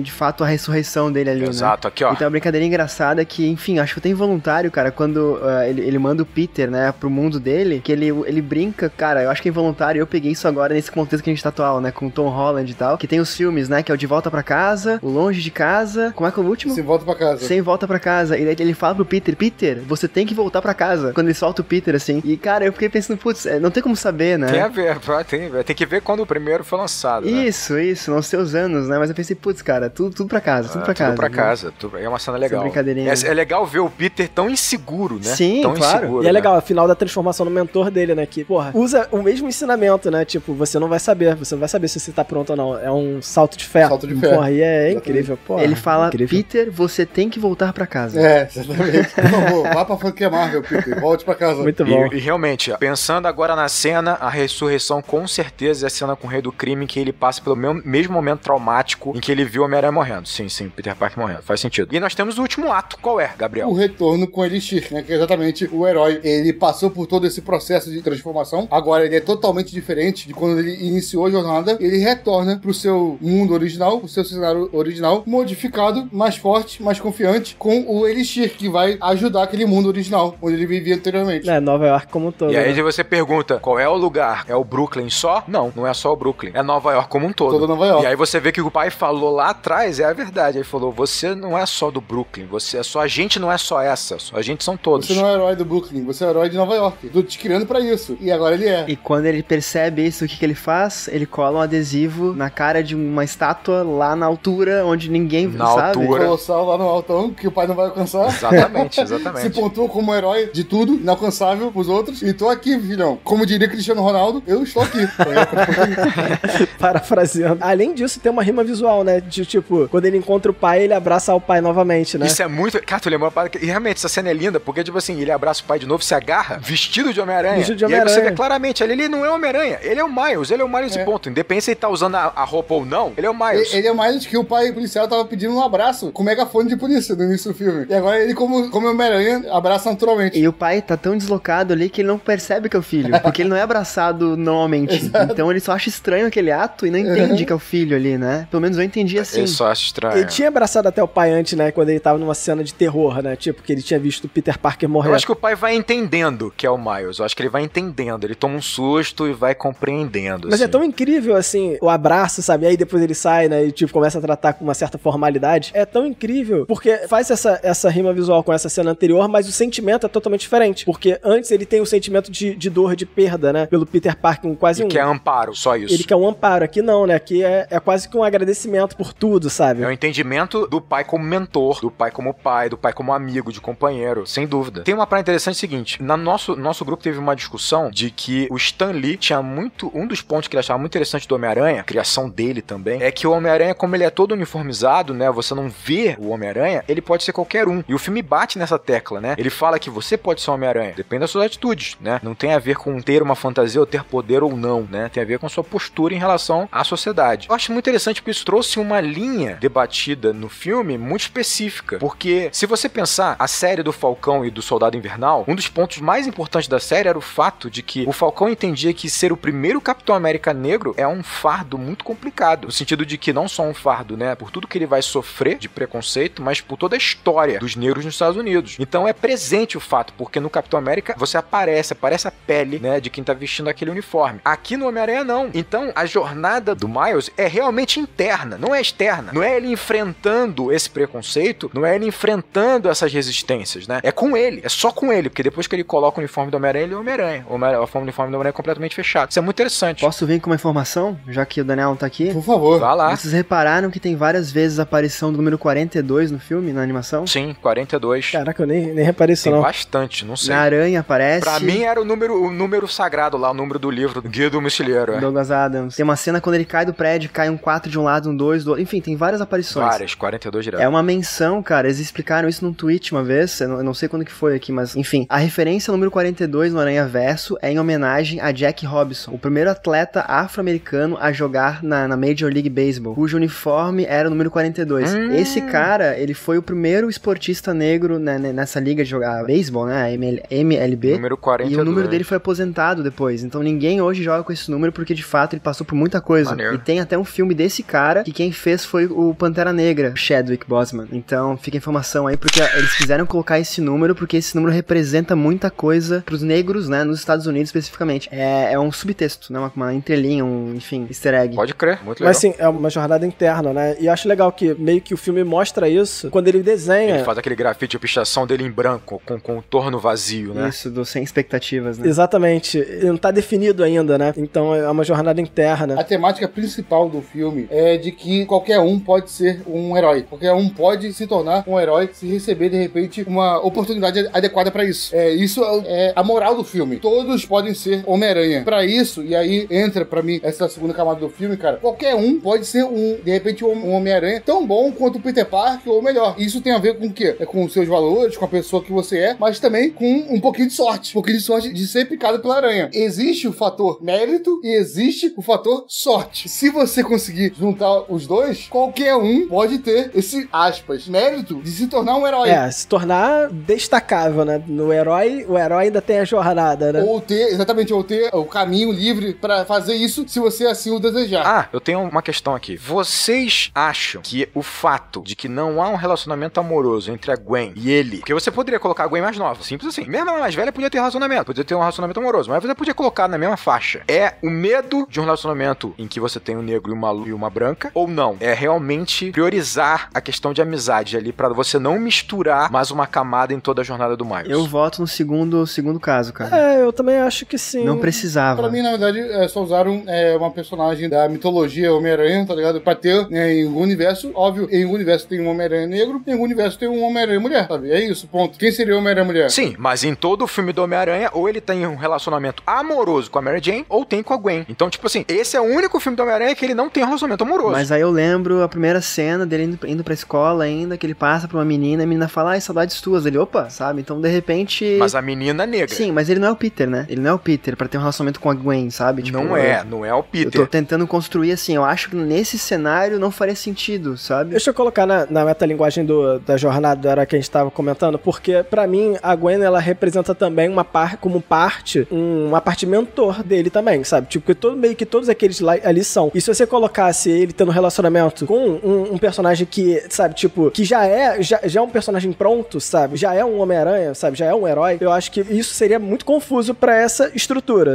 Eu até acho que isso desvirtuaria também, né? Porque dá mais uma camada muito importante, mas o relacionamento pra um jovem é uma parada gigantesca, e naquele filme... E é uma camada muito difícil de estabelecer aqui. Muito difícil de estabelecer. Porque ia mudar muito a estrutura do filme, sabe? Como estrutura ia mudar muito. Eu acho que isso pode ocorrer no segundo filme, por exemplo, sabe? Onde eles são iguais agora, sabe? Pode ser. Eu gosto da forma como eles colocam o flerte dele, porque ele tá, óbvio, ele tá encantado, e como isso vai se transformando em amizade, vai ficando mais autêntico, vai ficando mais cúmplice, é bem legal. Isso é bem legal. Vale destacar que ela é uma personagem maravilhosa. Tipo assim, gostei muito da personagem esteticamente, mas também a postura dela, né? O que ela carrega, e parece que ela tem... E aí? Ela tem uma série? Ela tem o que é? Eu acho que ela tem um desenho. O Daniel tinha falado que ela tinha um desenho. Daniel, fala, Daniel. Ô, maldito. Eu acho que vocês não deram a atenção devida aqui a Spider-Gwen, então fica aqui o lembrete. Ela é uma personagem incrível, decidida, a mais capaz sempre onde ela tá, e isso transparece não só aqui, né, no Homem-Aranha, no Aranhaverso, mas depois dessa animação, o personagem ganhou muitas participações, ganhou HQ própria, e algumas animações no Disney Channel já contam com a personagem como uma das protagonistas. Então, depois do Homem-Aranha no Aranhaverso, essa personagem cresceu, e cresceu muito.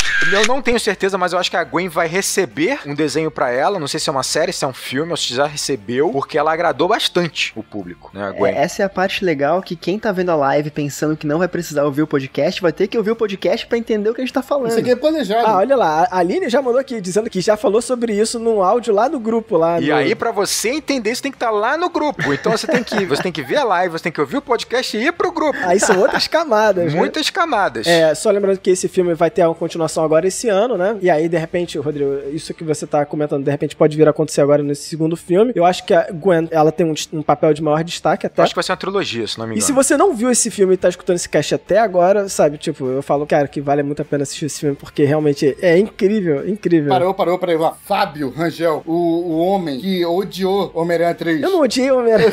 Essa fanfic aí. Mas enfim, Fábio Rangel, cara, tá eu e Daniel há anos falando pra ele assistir o Aranha Verso. Assim, já sei, eu não vou gostar, filme de boneco. Não gosto. Eu nunca falei isso. Eu sou maduro demais pra um filme de boneco.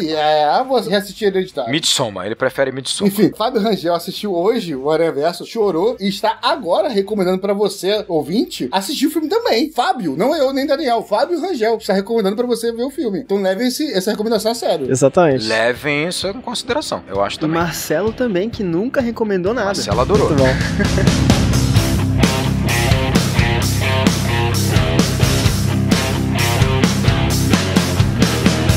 E se você ouviu esse cast até agora, eu gostaria de agradecer você por você ter colaborado com a gente, ouvido a gente aqui, né? O Rodrigo, o Gabriel e o Zaniolo aqui falando sobre esse filme. Zaniolo pela primeira vez. Comentem aí se vocês gostaram aí da participação do Zaniolo. Comentem nas nossas redes sociais. Comentem, por favor. Peguem leve, pelo amor de Deus, tá? Obrigado. O Zaniolo é o norte, onde é que... Zaniolo, espero que o Zaniolo possa vir aqui mais vezes. E eu queria, antes de finalizar tudo, Zaniolo, fala aí dos seus projetos, por favor, pra galera poder acompanhar seus projetos, seja em outros lugares. Isso. Cara, vamos lá, rapidinho, pessoal. Quem não sabe, eu sou fã desses caras aqui antes de virar amigo deles, então é um prazer estar aqui hoje. Obrigadão por me chamar e obrigado por me deixar participar desse projeto de alguma forma. Marcelo era o único que mandava e-mail pra gente. Eu mandava e-mail, cara, mas todo episódio, cara. Eu conheci vocês no episódio de As Aventuras de Pi. Aventuras de Pi. Eu chorei falando desse episódio muitos anos atrás. Nossa. Cara, filmaço.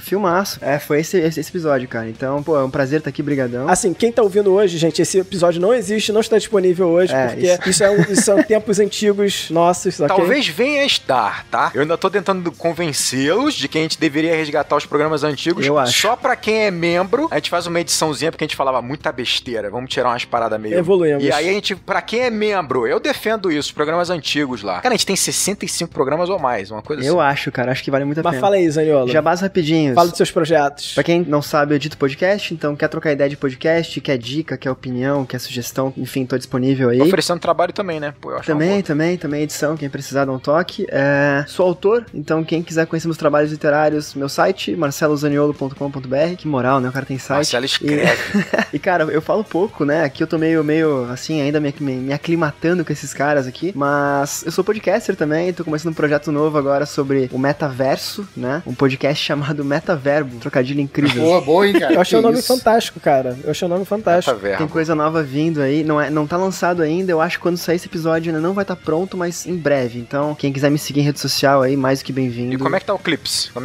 Parado, cara, infelizmente. Parado. E isso no episódio vai dar lugar ao Metaverbo. Ah, né? muito bom. Mas enfim, tem vários podcasts aí, cara, então... E assim, enquadrando de longe de todos que eu trabalho de algum modo, cara, sou fã de vocês e sigam fazendo um bom trabalho, que eu curto muito fazer parte disso A gente aqui. que agradece, cara. Tu é o irmão nosso aqui também. Que isso, cara. É uma honra ter um fã desse nível aí, velho. Porra, que isso. Nem mereço, cara. Nem Pô, mereço. Zaniola, que isso. Mas de qualquer forma, se você quiser conhecer mais do Enquadrando, conhecer da gente também nas nossas mídias sociais, trocar mais ideia, falar do que a gente errou, acertou falando desse filme, reclamar, pedidos, qualquer coisa, você tem que encontrar a gente nas mídias sociais, de fato. Temos as nossas mídias sociais pessoais, mas você pode encontrar a gente também nas oficiais do Enquadrando, que é @enquadrando_ para o Twitter, e no Instagram, @enquadrando_ oficial. Também, se você quiser, você pode mandar um e-mail pra gente, né, que você pode mandar pra contato@acaboudeacabar.com.br. Mas, por fim, se você quer acompanhar a gente no YouTube, porque, por exemplo, esse episódio está sendo gravado em live, né? Se você está escutando no Spotify, você talvez não tenha visto na live, nenhuma live até agora, mas a gente está fazendo várias lives sobre os episódios, né? Mas você pode encontrar a gente lá no youtube.com/enquadrando, que é o nosso canalzinho lá do YouTube. Não é gigante que nem o Acabou de Acabar do nosso padrinho Gabriel Gaspar, mas nosso canal oficial onde a gente está fazendo as nossas lives. Temos planos para em breve fazer essas lives lá no Acabou de Acabar, beleza? Também, exatamente. Aí vai ser loucura. Aí vai ser loucura, exatamente. Aí eu quero ver o Fábio acompanhando o chat. Também quero. Não, eu não vou conseguir pegar com o pé de forma nenhuma. Metade dos comentários vão ser tudo sobre o bigode do Gabriel. Metade dos comentários. Belíssimo bigode, belíssimo. É, belíssimo bigode. Muito bom. É isso aí, galera. Um grande abraço. E bons filmes.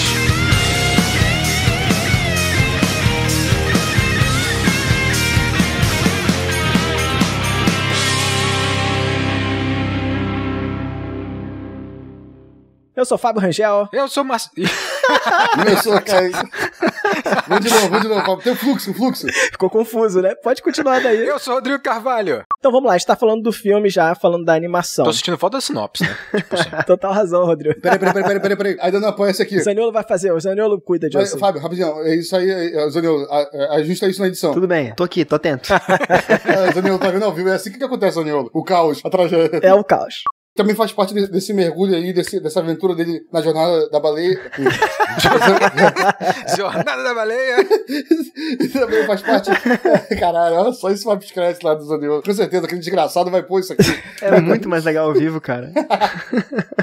O Marcelo, tu vai falar? Fala aí, que depois eu vou falar uma parada. Posso falar rapidinho? Fala. Pode falar quanto você. Zaniolo, você não é editor aqui, não. Você é integrante. Pode falar quanto quiser, velho. É que o Marcelo tá querendo diminuir o tempo pra facilitar a edição dele. Fala. Não. É que eu espero vocês pararem de falar pra falar, é por isso. Não espera, não. É, tá, entendeu? Vamos lá. Pô, o tempo voa aqui, hein, cara. Tá louco. Pô, é pra tu ver, Marcelo. Caralho, 2 horas de programa, vocês estão malucos. É isso, tem que se segurar, pô.